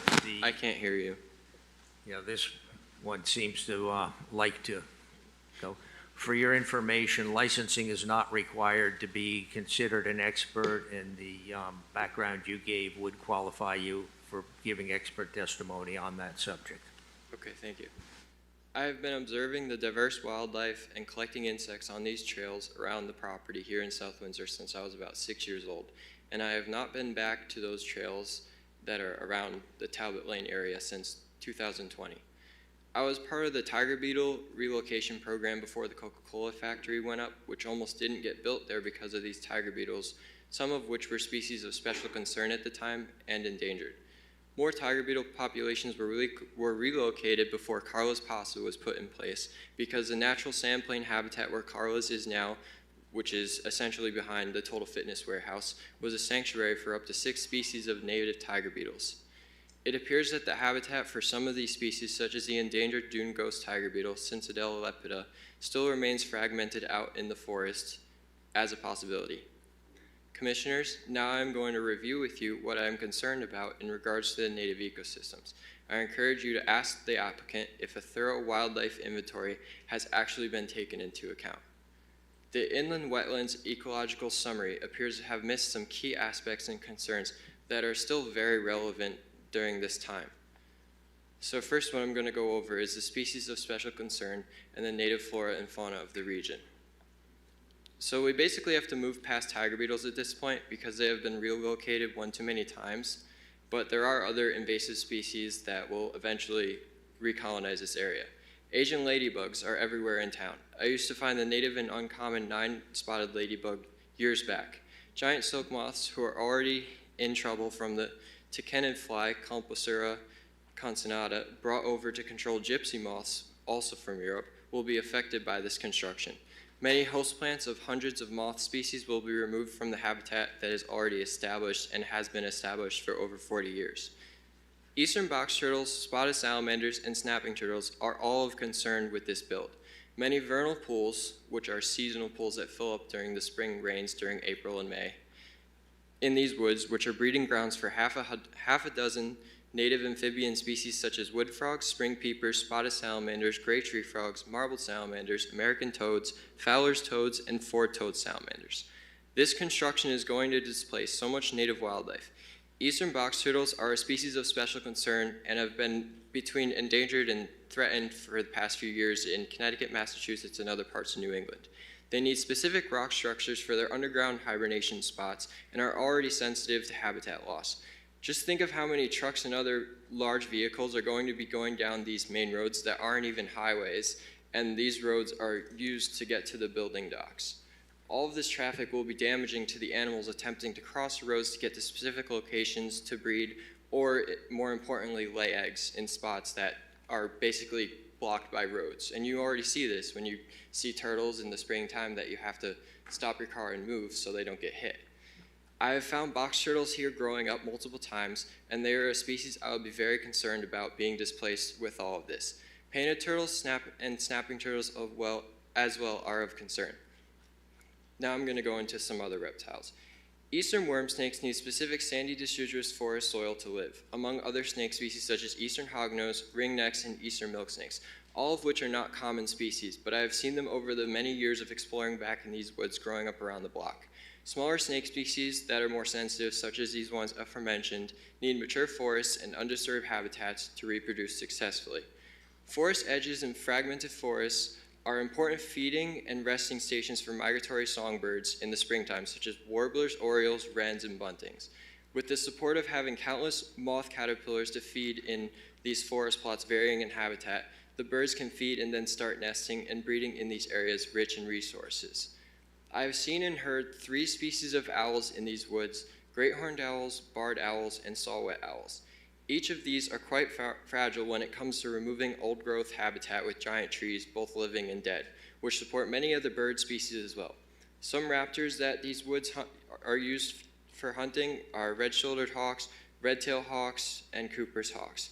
Also, American kestrels were of note in the last few years.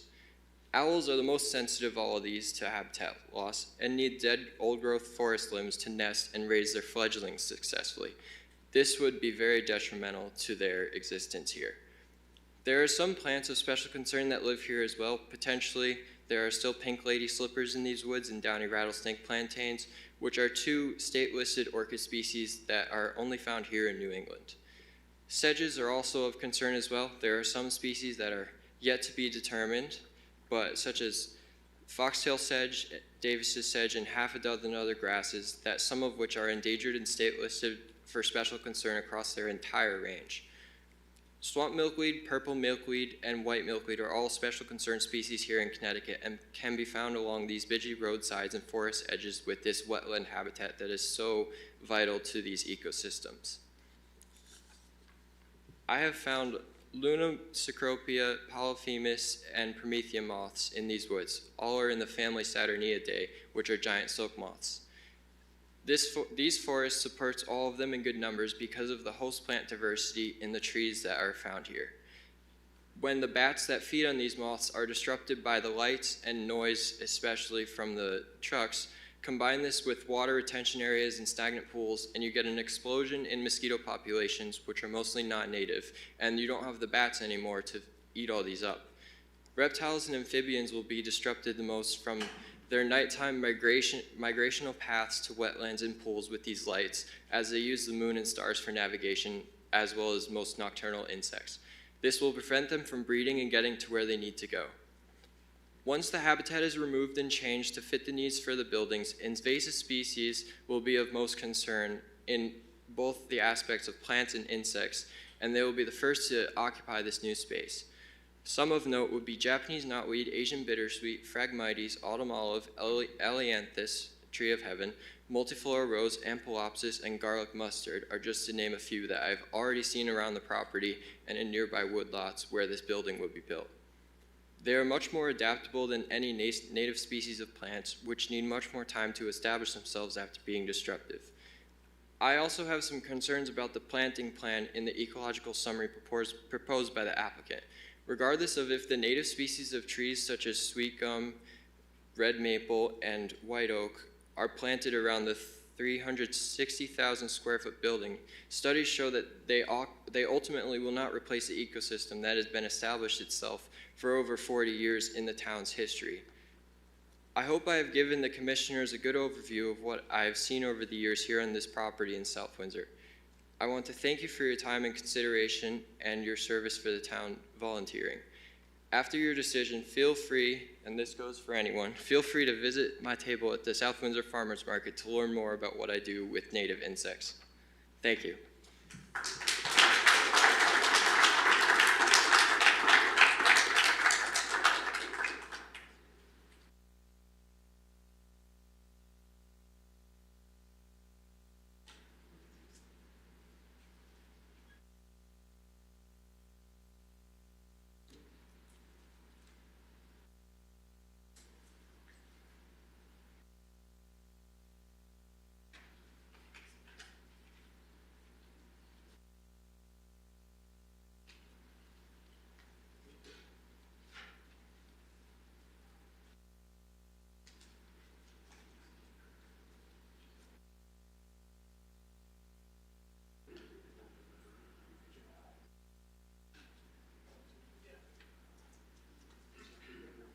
We might have one more, just hang on.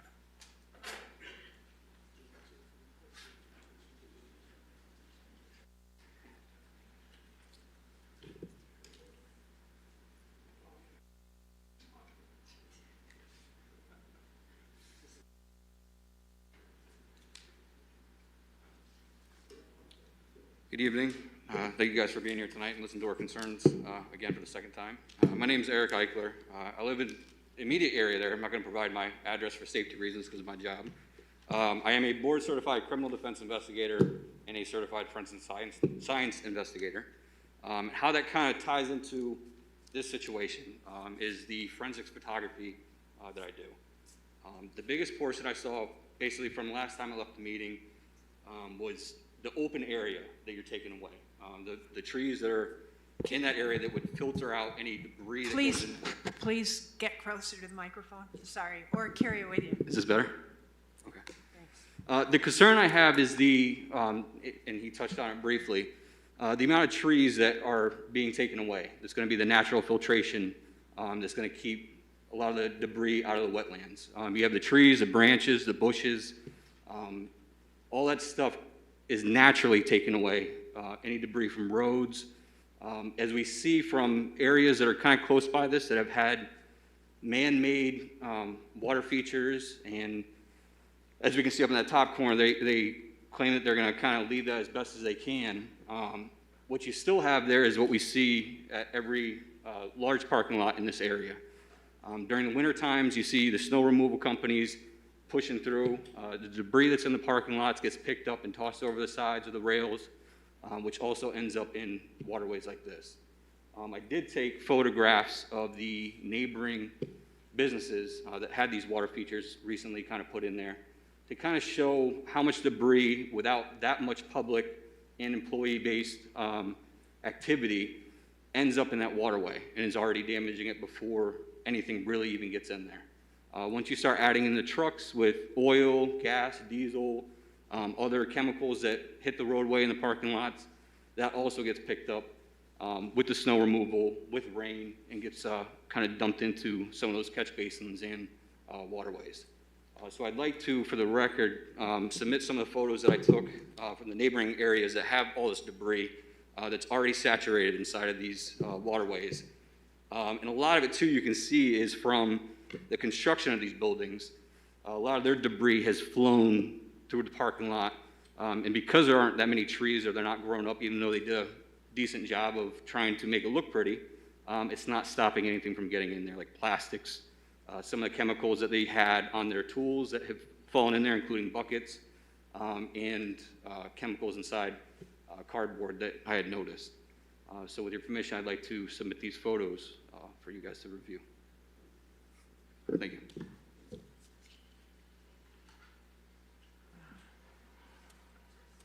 Thank you. To the chairperson and commission, good evening. My name is Derek Butler from 596 Governor's Highway, South Windsor. I've been there for 32 years.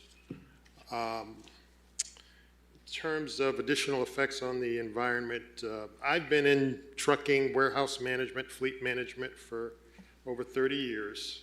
We've got some additional information from my last statements that I wanted to help bring out as well. So effects on the air quality and the environment. I know in terms of EPA, they've got rules and regulations that say, you know, commercial vehicles can't run for over, I think the limit written down is 3 minutes. But there's also another board that governs the fleets in the country. It's called the Federal Motor Safety Carrier Association, FMSCA. And they've got a requirement for any commercial vehicle that's going to operate before the operation. They've got to complete a pre-trip. It's done every single day. They mandate 1 in the morning, 1 in the afternoon. Pre-trips take, on average, between 15 to 30 minutes. Average is about 20 minutes. I mentioned the last hearing, I was concerned about the additional running time in the winter for diesel engines to warm up. But this 15-minute, 20-minute running period every single morning happens year-round. Forget the effects of winter, right? So I can only address what I see. It looks like over 100 truck or trailer parking spots. Again, do the math. 25 to 30 tractors running every single morning, all year long, 15 minutes, 20 minutes in the morning, every day. And then ×2 once temperature hits below 32 degrees. Happens every day. Happens in every fleet, regardless of what is written, right? Because we've got to abide by the Federal Motor Carriers Association. That's one point. The other point I was concerned about last time also was... Please, I don't understand how that is affecting wetlands and watercourses. I can understand how that might affect air quality, but that is not within the purview of this commission. Okay, and my apologies for that. I would like to add additional information on a topic I mentioned last hearing that will affect watercourses, waterways. I brought up I mentioned the fleet cleaning, pressure wash, steam wash. Fleets are cleaned monthly. It's done on site. And I know it's very easy to broad brush and say it'll be done off site, at another facility. But I can tell you from operating fleets, I know the history of what happens with the large fleets in town. Closest truck wash is about 35 to 40 miles out from South Windsor. So again, let's just do the math. I'm just trying to show why that's not practical, just to have a response of sending trucks out to be washed. Just doing the math again, for washing a fleet that size, traveling 30, 40 miles, 3-hour round trip per unit on the cost side, and I'm going to leave everybody a copy of this so that you have it.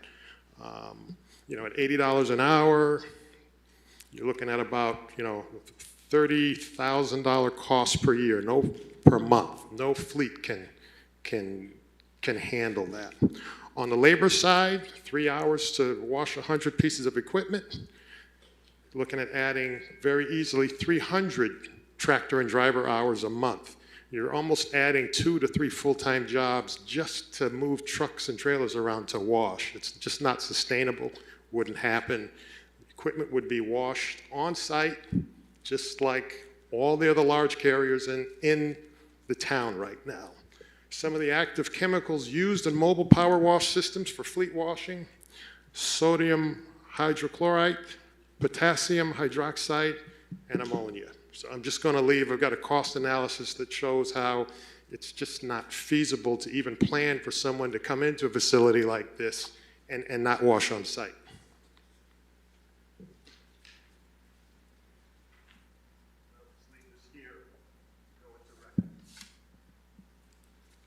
Thank you.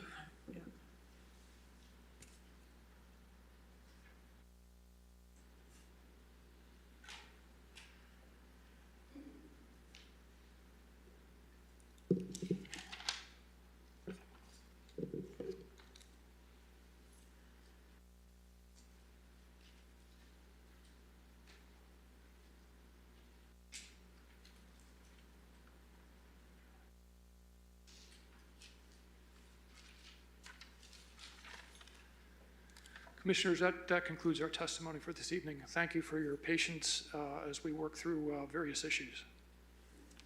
All right, we appreciate that. Okay. And now we'll have applicant response. Certainly, I know you've had opportunity to prepare responses to issues that were raised at the last meeting. And I'll leave it up to you how you want to address any comments that are raised tonight.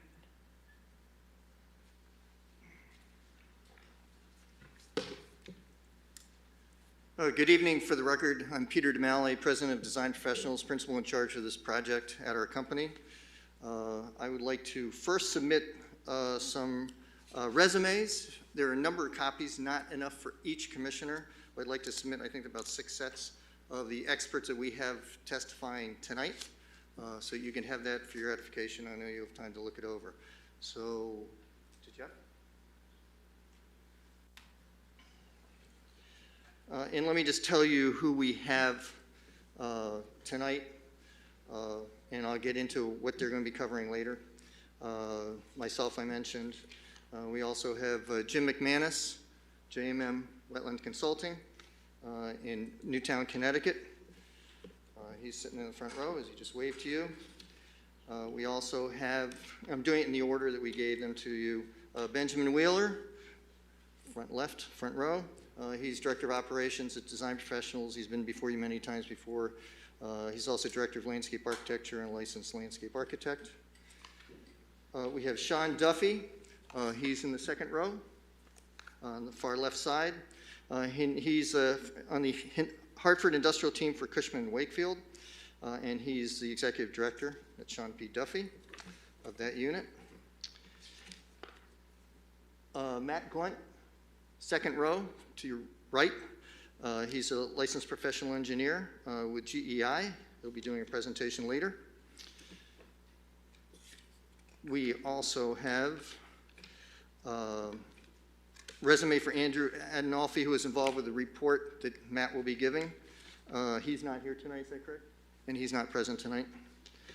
Emily Perko, she is an ecologist and also a soil scientist, in the state of Connecticut. Some of you may know her from her work as a consultant and also with an area community. in the wetlands field. And the final one is Daniel Jameson. Second one in, sitting next to Matt Gunt. He is, Daniel Jameson is a licensed professional engineer in the state of Connecticut. He has a master's degree in water resources. Is that right? Master's degree in water resources from Mississippi State University, also from Wentworth Institute in Boston. Has a Bachelor of Science in Civil Engineering degree, and as I mentioned, he's a licensed professional engineer, and he handled civil engineering and drainage for this effort.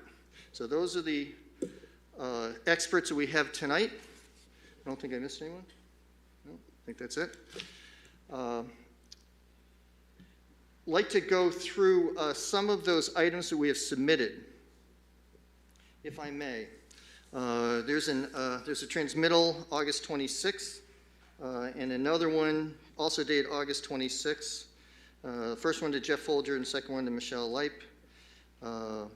Pardon me, that's the second one is for the revised Planning and Zoning Commission application. But first one with respect to submission care of Jeff Folger to the Commission. We submitted an application addendum letter. Let me go to that to summarize it, if I may. Is it all right if I take this off? Okay, not near anyone, thank you. Glasses won't fog up, thank you. So dated August 25th, 2021, addressed to this agency / Conservation Commission with respect to application 21-36P, this instant application. And this is an addendum to the application based on the new wetlands lines that Mr. Mcmanus will address.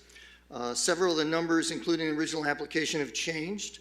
The amount of direct wetlands disturbance has been reduced fairly significantly. The amount of proposed wetlands creation remains unchanged. We're at a 1.5 to 1 ratio. I think we were at a 1 to 1 previously. We state in that letter. So it's 0.21 acres of direct wetlands disturbance and 5.24 acres of upland review area disturbance, but we have 0.32 acres of wetlands creation. We also get into the amount of upland area, upland review area disturbance with respect to the ditches in that area, which is about 75%, and the remaining roughly 25% is not related to the ditches. So that's the 80-foot setback review area from those wetland resources. We also indicate that the amount of wetlands and watercourses and regulators to be altered, as I mentioned, 0.21 acres, which is now 8,978 square feet. And so that's our total direct disturbance of wetlands, and it's a 30.37 acre site. Only 2.21% of the site is wetlands, as Mr. Mcmanus will testify, and it's only 0.67 acres of the 30.37 acre site. So we do not have an extensive amount of wetlands on the site. We have, as you know, 2 wetlands, one is west side central, one in the northeast corner, remain undisturbed, and the only wetlands that are proposed to be disturbed are the 2 man-made ditches. Other report that we submitted, also at that time, a report addressed to Jeff Folger, environmental planner, right here, and that's review of the proposed 25 Talbot Lane Distribution Center site, and we're really responding to the questions, I believe, from the commission. We address such items as wetland delineation by John Annie, wanted to have that reviewed, and we have a new report from JMM Wetland Consulting Services, which Jim will review. We also indicate we're not proposing any vehicle washing area on the site. With respect to air quality, we address the requirement in the state law. Item 3, item 4, we addressed in fact, Matt Blunt will be discussing what we have for impacts on anticipated impacts on water table, which he concluded is negligible, but he'll address that momentarily. The 5th item was develop and submit a mosquito control plan, and we have done that, and we also have documents related to that, and Ben Wheeler will be addressing that later. We also have, you wanted to comment on the mosquito habitat. And we have a report from Emily Perko. She will be here to discuss that. That's been submitted. With respect to dust control measures, we indicate how we're addressing that. Also, in fact, we're reducing exposure limit to 14 days from 30 days. Item 8 is retention basin maintenance. Is aeration a good idea? And we're proposing a fountain aerator. With respect to item 9, they wanted more detailed analysis of hydrology. With respect to the eastern portion of the watercourses, and the plans have been revised to route 1 roof leader that's considered clean water from the eastern portion of the roof to the southern watercourse to maintain some hydrology. And the supplemental is a supplemental report authored by Mr. Jameson, which was submitted, which addresses that, including how we're reducing peak flows. Item 10 is prudent and feasible alternatives. Ben Wheeler will be discussing that with respect to what we had submitted previously and also a new one. So I won't get into that. He'll be reviewing that with you. Also, we just discussed in that addendum the 2 reports are referenced at the last public hearing, 2002 Connecticut Guidelines for Soil Erosion and Sediment Control by DEP, also the other one from Connecticut DEP, 2004 Connecticut Stormwater Quality Manual. We addressed those 2 reports. They've been around for 19 and 17 years and they still remain the standard. We also submitted and this was authored again by Daniel Jameson, a stormwater management report, supplemental report, which was, I think, blown up one of the exhibits we just saw. So he is available to discuss that as you need. And that's a lengthy report. We also have,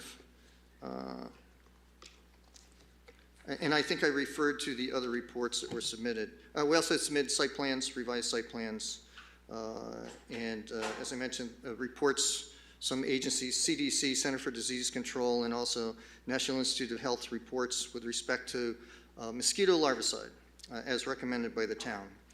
And so we've got that, and that will be addressed in a little bit.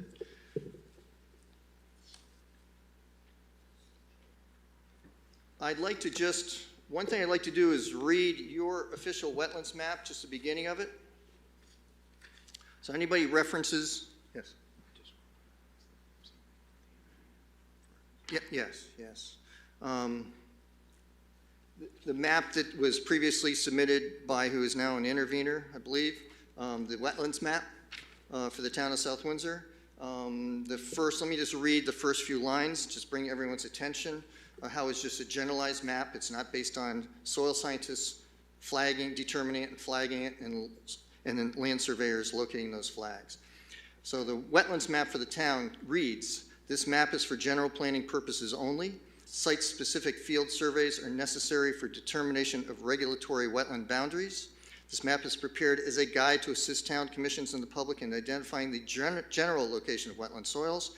Wetland soils portrayed on this map show areas that may be subject to regulation. However, due to mapping conventions and map scale, this map should not be used as a sole basis for determination of regulatory jurisdiction or for enforcement actions. I think that pretty much states what we have for a map and what its value is.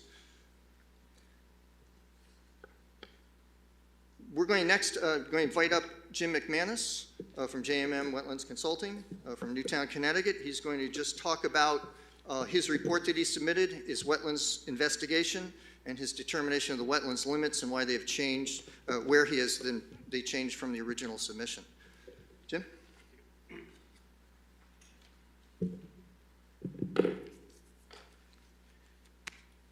For the record, James Mcmanus, Certified Professional Soil Scientist, JMM Wetland Consulting Services, offices in Newtown. I just want to quickly give a quick synopsis of who I am.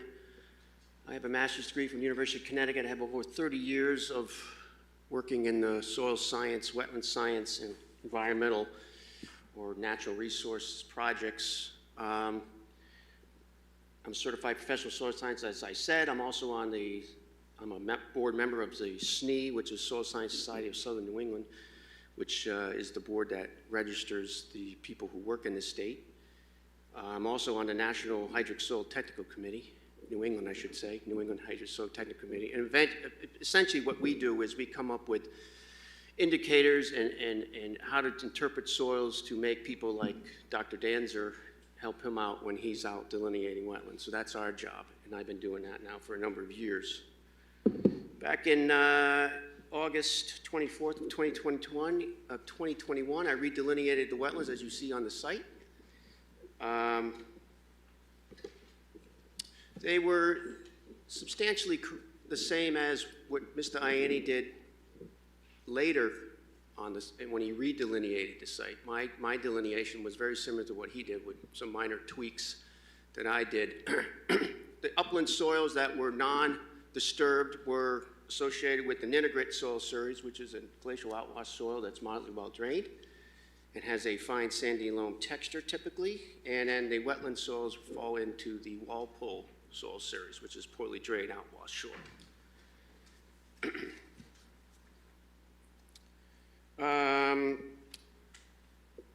I caught wind that the interveners had hired somebody to look at soils, and so I went out with Mr. Folger today, actually, dodging the raindrops, and looked in the southern part of the site to see what exactly was going on here back in 1987 when the original delineation was done. I do have some comments about that. I do have a set of 3 pictures. I don't know if I should pass them out to you folks or just hand them over, because what they're indicating is what I found. When I went out with Mr. Folger, we dug a number of holes in the southern part of the site.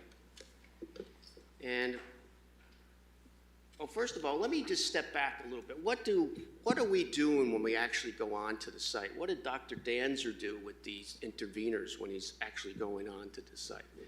Well, what we're looking for, if you look at the statute, and we're going to deal with poorly drained, very poorly drained soils. We don't deal with the alluvial stuff right now or floodplain because we don't have that here. But those are agronomic terms, and so as scientists, we needed to put some science to that.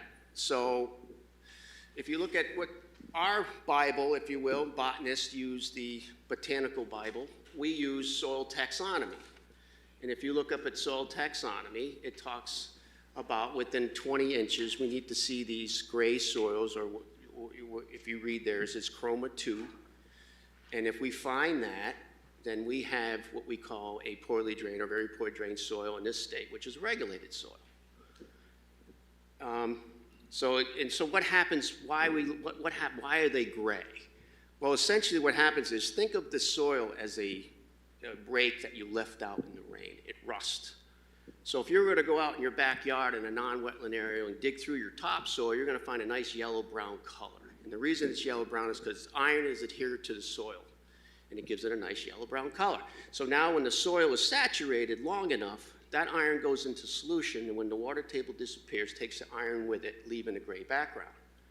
And that's what we're looking for. So if we find that gray background within 20 inches or higher, we know that that soil has been saturated long enough to reduce the iron, turn it into a gray background or a chroma 2 color, and at that point, we have a regulated wetland here in the state of Connecticut.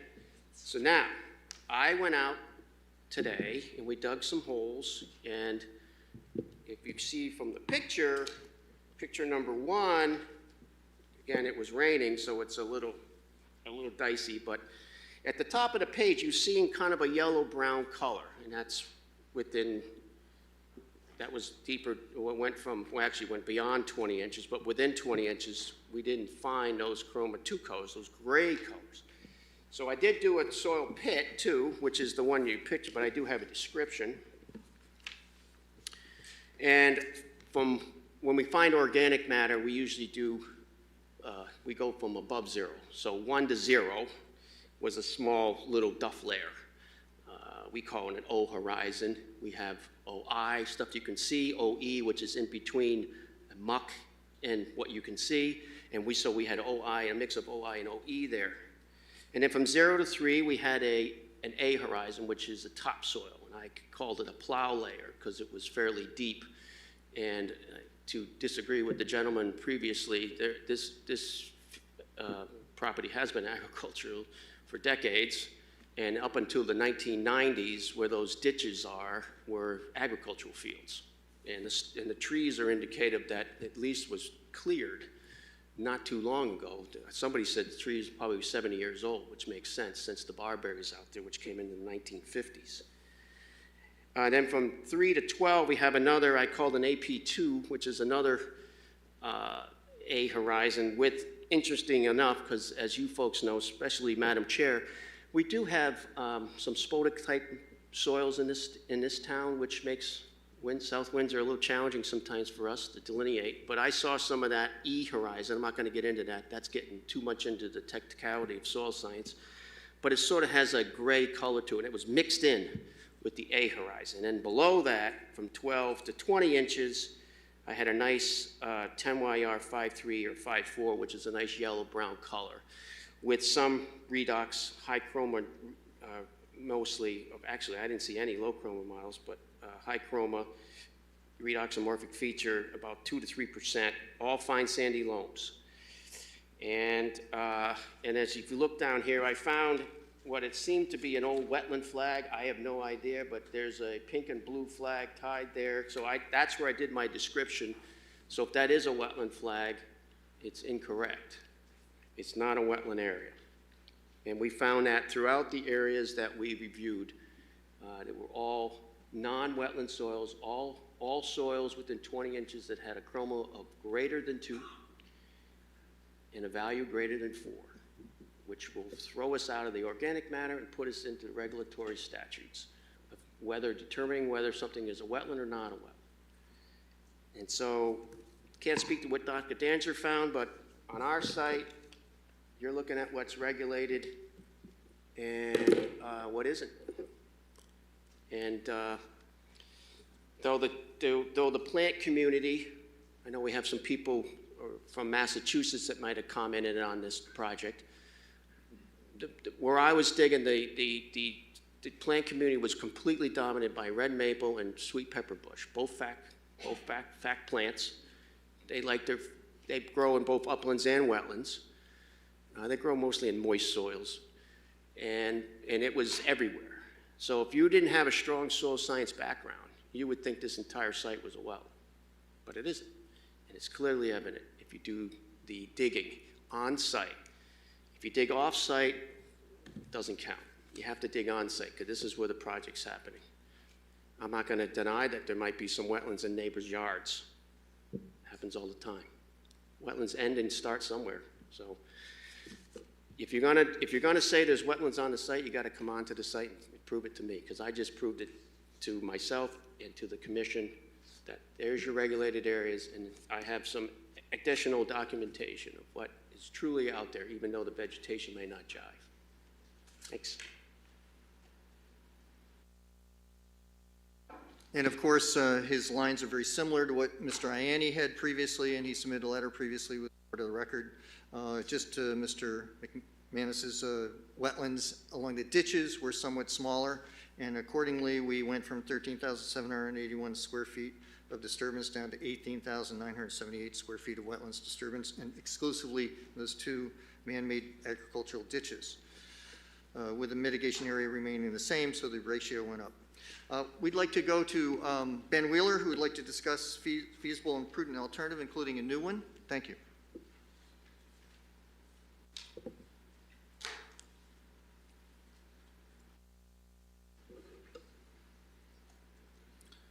Thank you, Peter. As Peter mentioned, Mr. DeMalley mentioned earlier, I am a licensed landscape architect in the state of Connecticut and work for Design Professionals. We did submit as a part of our package last week an additional look at a feasible and prudent alternative concept for this site. You have it in front of you. If you would like to strain your necks, you can turn behind you and look as well. But this is the same that was submitted in your packet last week. It is based on the updated wetlands boundaries as determined by Mr. Mcmanus and submitted within his soils report and the revised plans. But basically, we took a look at the site once again.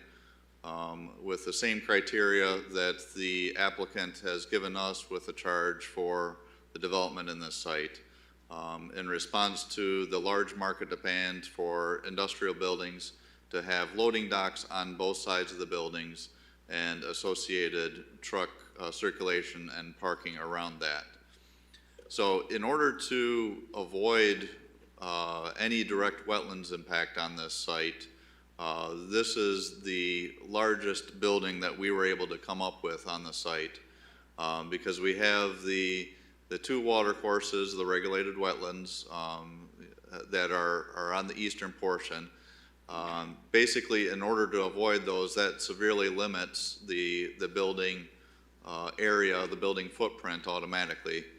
And then once you add on top of that the circulation requirements for loading docks on either side of the building and ample truck parking associated, which on the eastern side we have distributed in between those water courses, again to avoid direct disturbance.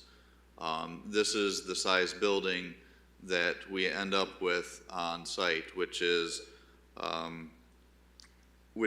just over 152,000 square feet, but that's less than half of the size building that is proposed as a part of this application. Now, one thing you'll notice with this, even though the building got significantly smaller because of the circulation and the distribution of the trailer parking, especially on the eastern portion of the property, all of the auto parking gets distributed to the southern portion of the property. It really doesn't reduce the amount of impact as far as site development cost on the entire site. Therefore, just looking at a rough cost per acre development cost, it is a very similar site development cost as the plan before you.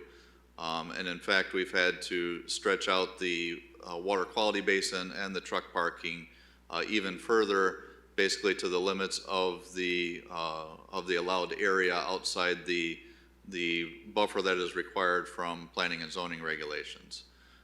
So when you're comparing just site development costs as we look at between what is being proposed and this application, very similar, but when lease deals and purchase prices are tied to the size of the building, again, this building is less than half the cost of what is being proposed, which doesn't nearly offset the cost of construction as a part of this.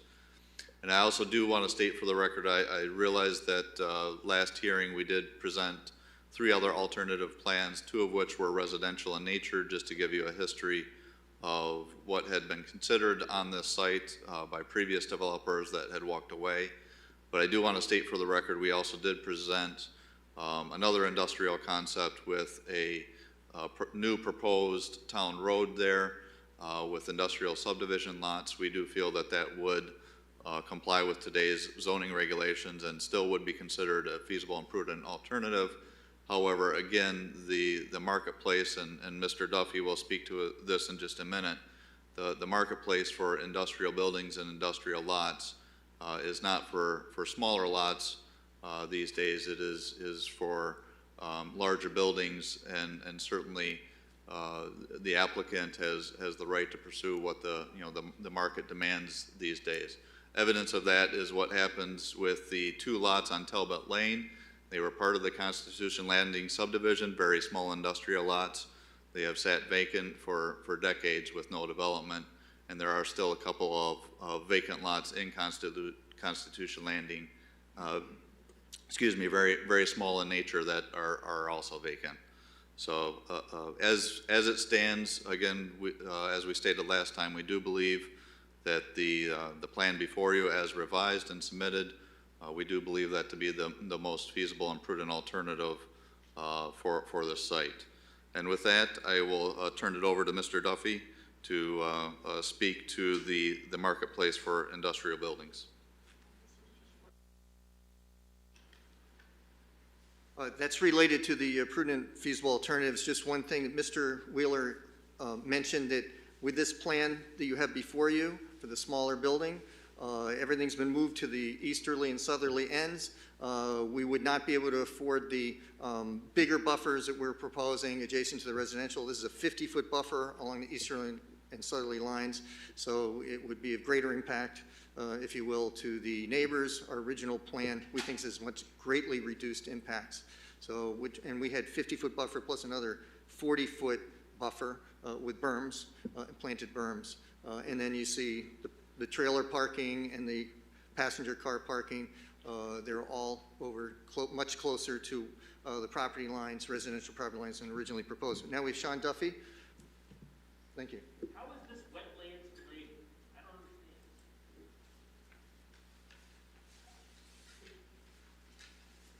Good evening. My name is Sean Duffy. I'm the director of the industrial practice at Cushman & Wakefield, a national real estate firm. I was engaged by the ownership to review potential development possibilities here.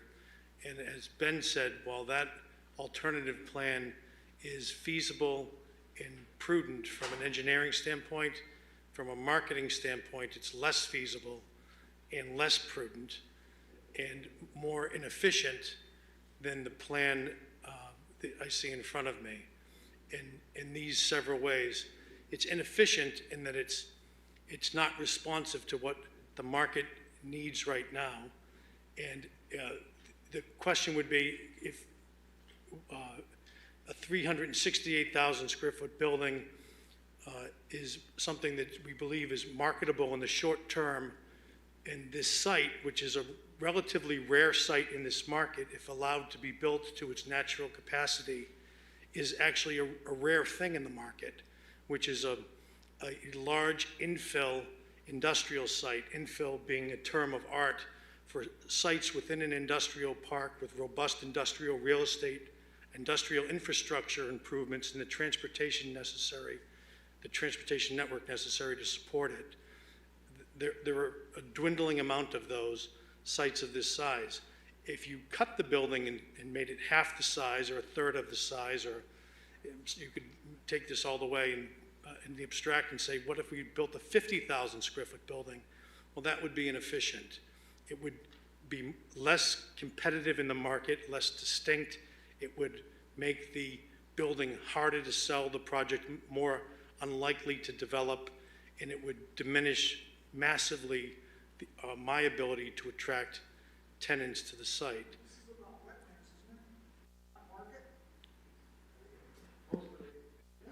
I would ask that people not shout out comments. We are listening to the presentation. We will have our questions after about relevance.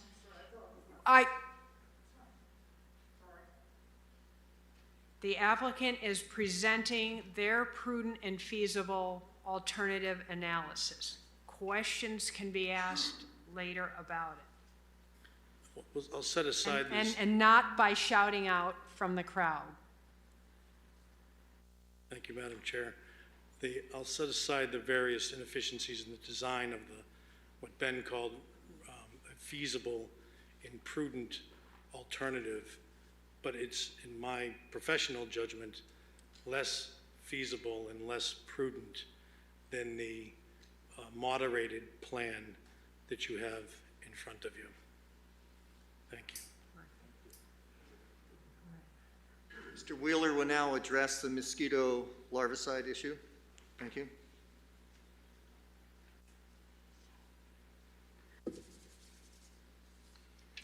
Thank you. I'll keep my comments brief on this because we did provide this in our response to questions, but just want to state for the record that we did add some mosquito control notes to the plan that should this project get its approval and be built, the applicant and any subsequent tenants or owners would be required to comply by those requirements. I did review those with Mr. Folger, and I don't want to speak to him, but basically they outline using similar materials and similar methods that is used by the town of South Windsor to control the mosquito population throughout town. Can you say that is correct, Jeff? Yes. Yes, that is correct. Thank you. So again, we added those notes to the plan as we discussed last time. Basically, it's the use of a larvicide, We submitted a couple of brochures, one from the Connecticut Department of Public Health and one from the National Center for Disease Control, outlining the safety of the use of larvicide for mosquito control, and encouraging the use of that because it is a very targeted use. It has no known impacts to humans or to other wildlife other than what is specifically targeted. And that is highlighted in those brochures. And then we also submitted a study that was commissioned by the National Institutes of Health, which reached many of the same conclusions. So again, just wanted to bring that to your attention with regards to the mosquito control, should this project get approved and developed. Madam Chairperson, next up is Matthew Glunt, professional engineer from GEI, about his groundwater analysis report.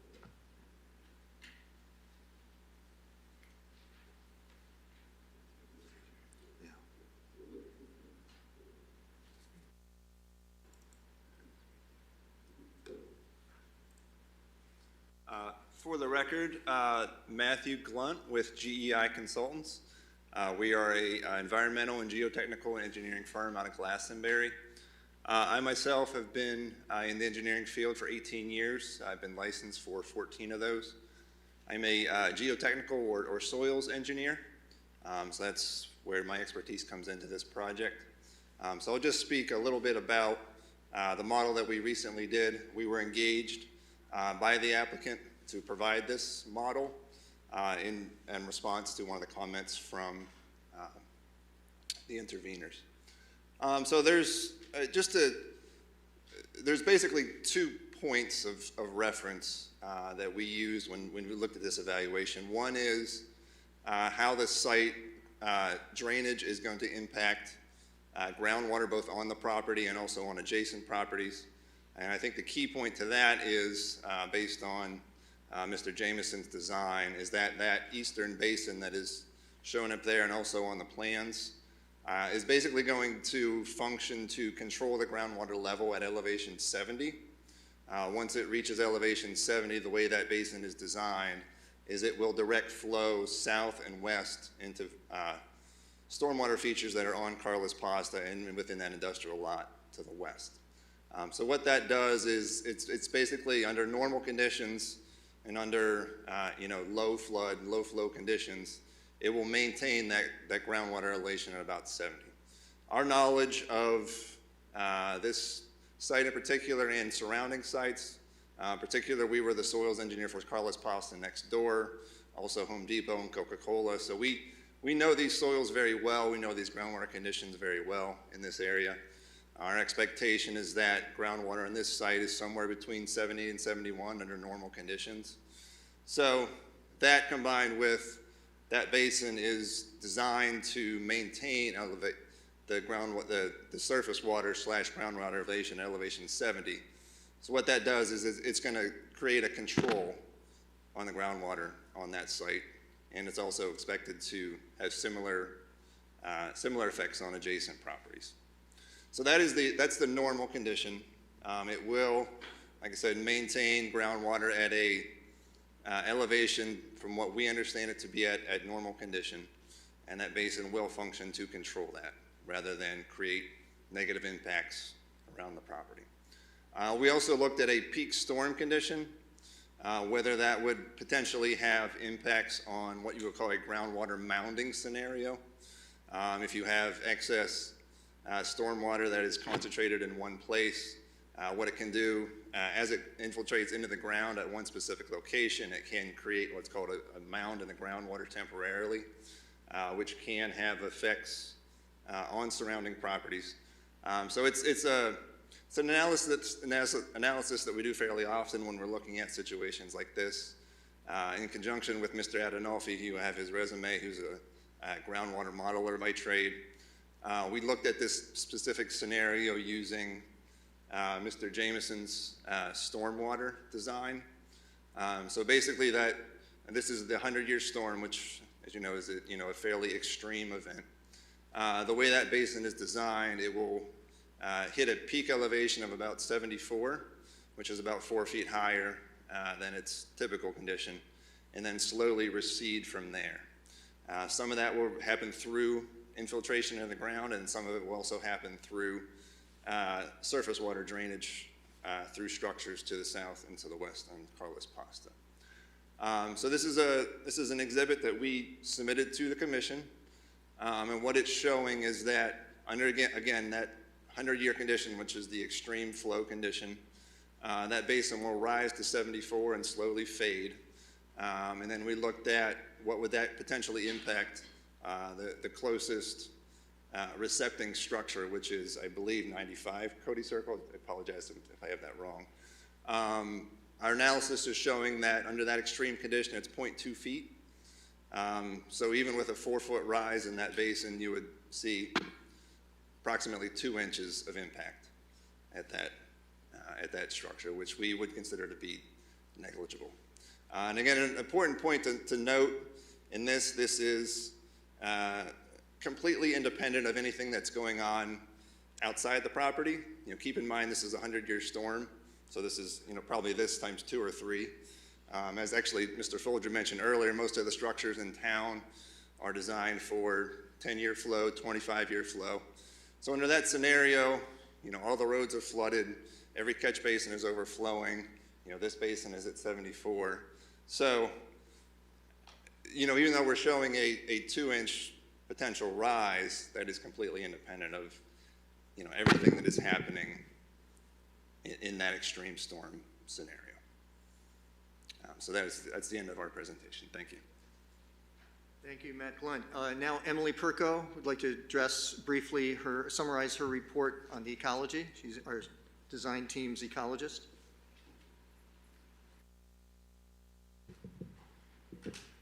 Good evening. For the record, my name is Emily Perko. I'm an ecologist and registered soil scientist with GEI Consultants. I prepared the ecological summary report. And just to touch on it briefly, I would like to discuss the delineated watercourses that were in the eastern section of the property. That area in question was brought up as a possible habitat for turtles. Based on wetland delineating and on-site surveys that were done by our former biologist, it was determined that these areas are in fact not suitable due to the lack of surface water flow. As you're aware, snapping turtles and other turtles require primarily aquatic habitats. There are currently no full-fledged aquatic habitats on the property, as it currently states. We are proposing a stormwater quality basin, which could serve as a potential habitat for the future. And carrying onward, I would like to speak regarding the entomologist testimony that was given earlier this evening. As you're all aware, this is not the only permit we'll be receiving for this project. We also are required to submit for NDDB, the Natural Diversity Database, which is an entity of the Wildlife Division of the Department of Environmental Energy and Protection. We did go forth, you can't hear me. We did go forth and submit a preliminary review in 2019. Based on that review, we received a series of threatened and endangered species that could be potentially on the property. We went forth and hired a botanist, Bill Moorhead, and an entomologist, Chris Davis, to survey the property for these species. 2 threatened and endangered plant species were identified, which were noted on the plans, the toadflax and the clustered sedge. Both of those will be avoided. Any other recommendations that are put forth by the NDDB division will be followed by the applicant. That is all I have prepared for today. If you have any questions, please feel free to direct them. Thank you. Thank you, Emily. Just very briefly, just one more comment that Mr. Mcmanus would like to make, and then we're going over to Daniel Jameson. Yes, good evening, Jim Mcmanus again. I just remembered and was reminded that one of the previous speakers from the interveners mentioned about vernal pools. There are no vernal pools on this site. Just wanted to make that clear, very clear. Thank you. Mr. Jameson is available for other questions from the commission, should you have any with respect to the stormwater drainage analyses. However, he'd like to just address the hydration of the ditch, and also he would like to address that comment with respect to why we made a change in grading up on Governor's Highway because of ponding condition, and he can address that as well.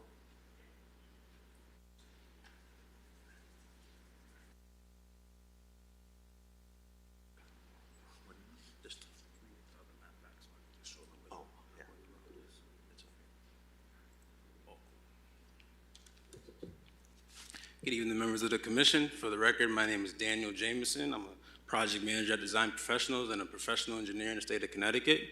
And I'm here to discuss the new measures implemented to provide hydration to the southern-western ditch, the southeastern ditch discharging to Cody Circle. That's this ditch here. So what we're planning on doing, this berm that was proposed in combination with the detention basin did cut off some of the watershed that would originally drain towards Cody Circle.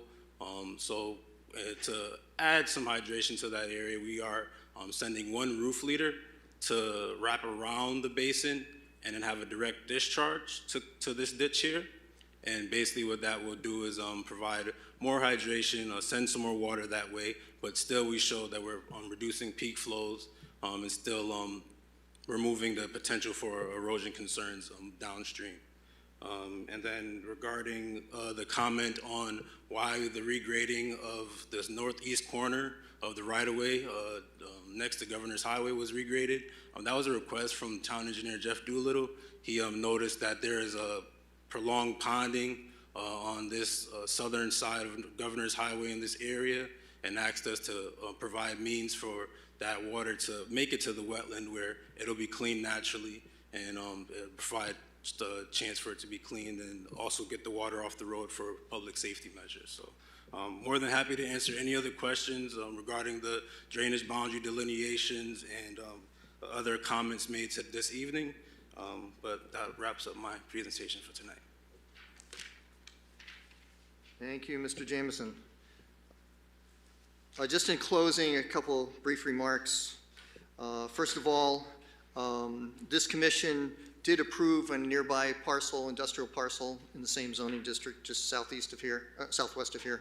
The Carlos, what we know as Carlos Pasta, the Surrey Realty, SURI, was the applicant. So in 2015, you approved filling of similar ditches, and that was about 34,000 square feet of direct wetlands impact, which is just shy of 4 times the amount that we're requesting with this application. We're, of course, requesting just shy of 9,000 square feet of direct wetlands impact to those two formerly agricultural ditches. Also, we believe that the plan before you is the most feasible and prudent, given that the market demands and the ecological and water quality measures implemented with the plan. We also believe that the wetlands delineation done by Mr. Ianni, there were reports to that effect. I know we reviewed it with Mr. Folger previously, and also by Mr. Mcmanus. He reviewed his delineation report this evening. That is the wetlands delineation. It's been done on site to the standards required by the statute and by this commission, and we are holding to that. We believe that it's an accurate depiction of the wetlands on the site, which is a relatively modest amount percentage-wise of the site, and roughly 3/4 of an acre of wetlands on the site, and we're only impacting the 2 areas. Also, we think the design team and the applicants have developed an application which goes to extraordinary lengths to meet or exceed the requirements of the town, including zoning and wetlands, including such things as we're substantially lower than lot coverage, maximum lot coverage requirements, impervious and building. Buffers, we're far exceeding that, and development amounts and operations, we've moved those operations stuff farther away from the neighborhood. We're sensitive to the neighborhood. We recognize that's not your issue tonight, but we just wanted to mention that. We've gone to great lengths, the applicants, to be respectful of the neighbors, as we do development in accordance with the Plan of Conservation Development and zoning regulations of the town of South Windsor. And also, our design team is available to address any comments the commission or staff may have this evening. And thank you very much for your time and consideration. Mr. Connor? Again, in relation to the intervention petitions and the numerous exhibits that have been proffered this evening, which we have not yet had an opportunity to review. We think that due process requires that the applicant have an opportunity to review, to object to the inclusion in the record, to rebut, and if necessary, in the case of some of these things that purport to be reports of expert witnesses, in particular the wetland report that was proffered, to have an opportunity to cross-examine the authors of those reports, rather than just to have them accepted as hearsay evidence by the commission. So, in that regard, I think that it's fairly obvious to us that the hearing will have to be, continued to another night, and in consultation with my client, I've prepared a letter to give consent to the extension of the amount of time that the hearing can be kept open, specifically to extend it to the commission's October 6th regular meeting date. And I'll give that to Mr. Folger to be included in the record.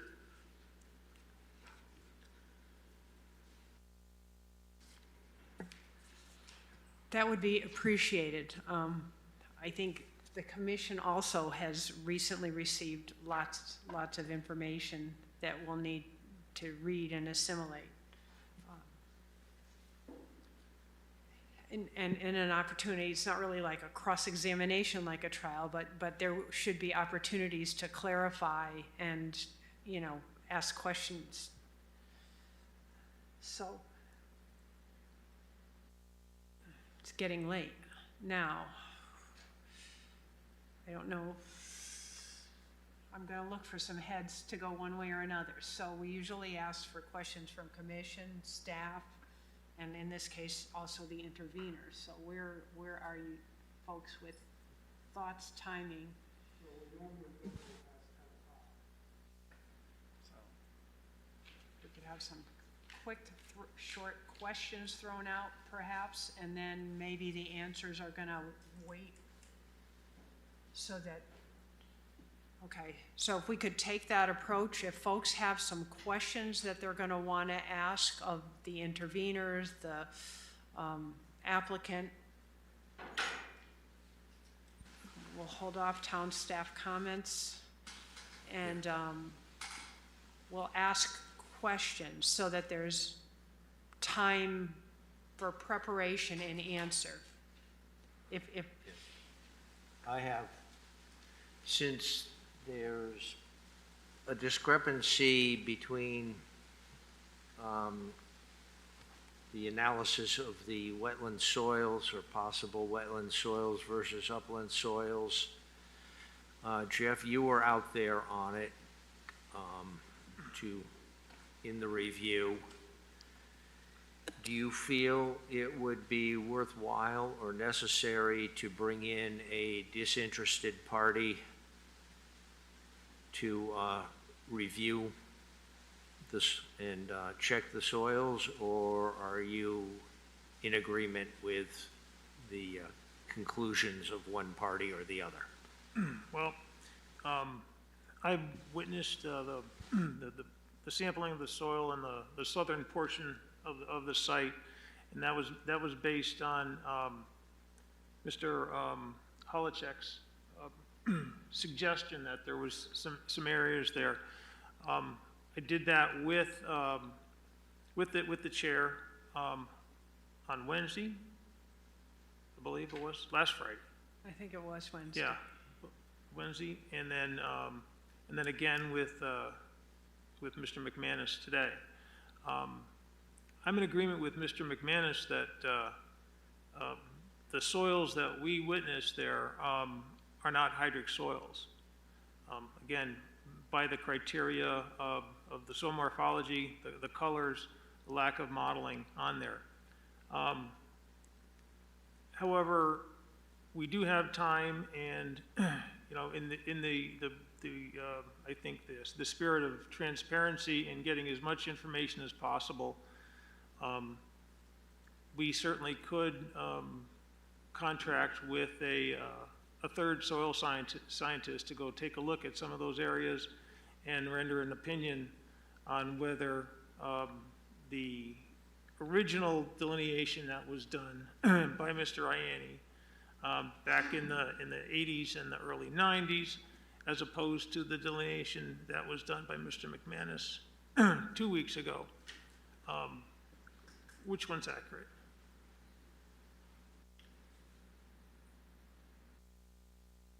So, is that something you'd want direction from the commission, a recommendation?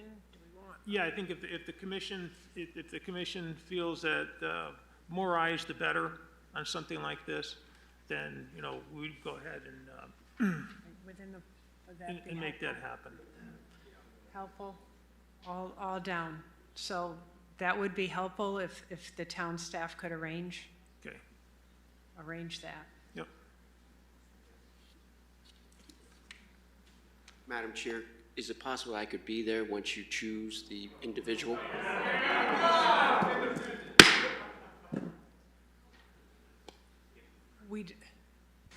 If the public cannot control themselves, we will have to ask them to leave. I'm sorry, I didn't hear the question. He's asking about being present with when a third party is reviewing.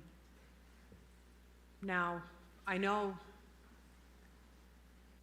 in my experience, I have been that third party, asked to go in and review, and either I'll go out and independently review and then contact the delineating scientist, or in some cases you may want to have the person out there. So logistically, I don't know. Well, I mean, it's certainly, I think it's up to the commission. We do have an intervener, and that intervener also has a consulting soil scientist, so that I think should be asked on. if Mr. Mcmanus would be allowed, then I think Mr. Danzer also should be given the opportunity to do the same thing. That's fine with me. More the merrier. Okay, I mean, the commission's. But for that, we will need permission from the applicant for Mr. Danzer to enter the site. Okay, so if those arrangements are made, you know, then in that case, we'd have both soil scientists present.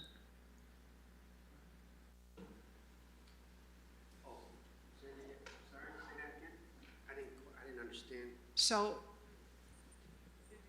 the intention will be to seek permission Right. to allow soil scientists, well, there needs to be permission to enter the site from the independent third-party soil scientists, and then I guess in the case that we have an intervener, for you as well as an intervener. So we can resolve that issue and decide which way that is going to go separately. Whether we have the third party go out first or whether. Right. Okay. The applicant consents to having all those parties there that's with the third-party soil scientist the town has selected, and Mr. Folger, I imagine, would be there as well, as Mr. Mcmanus, Mr. Danzer, present as well, Okay, if he we so may chooses to attend. All right. Okay, thank you very much. Be one. Okay. Right. Okay. All right. Just have Yes, yeah. One short comment. Thank you, commissioners, for the municipal third-party delineation. Mr. Mcmanus has made multiple references to the Highland Soils report of 2018, which references a walk that was taken in 2017. We did have data from NOAA, a federal source, that there was 46 weeks of drought, severe and extreme drought ahead of that. We'd like to mail that to the commission. And second thing is, just looking at the September 4th, 2018 letter, it only references 475 Governor's Highway. In other words, the parcel in the center north portion there of nominally about 4 acres. So it's kind of confusing to me, at least, how this letter describing Mr. Ianni's delineations refers to 551 Governors, which is the section extending from the northeast corner down to the southeast corner and across to the approximately the southwest corner of the applicant site. So maybe you could ask some clarifying questions there. Thank you. Thanks. Okay. And maybe not tonight. All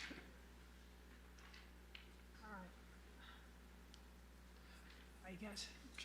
So, yeah, one of the things that we certainly recognize that there was a lot of confusion between Mr. Ianni's initial delineation, his subsequent delineation, and then the letters from 2017, 2018. So what I requested after the last hearing of the applicant is to actually throw out Mr. Ianni's delineation completely and have Mr. Mcmanus do a completely fresh delineation on the site with the appropriate flags being hung, which are also located on the map. So that was again, an attempt to try to avoid the confusion, really cancel Mr. Ianni's work completely on that with fresh eyes. Okay, thanks. All right. And I will ask that, in particular, information be submitted to the commission, you know, for consideration prior to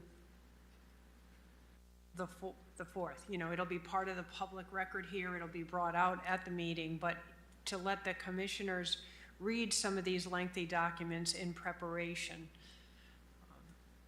I think that would make a difference. There's quite a bit of reading to be done with what's been submitted tonight. So we'll keep it all, you know, it needs to be submitted as part of the public record, but we would ask that people keep in mind to try to have the group prepared to proceed with questions and all on the 6th of October, was it 6th? 6th, okay.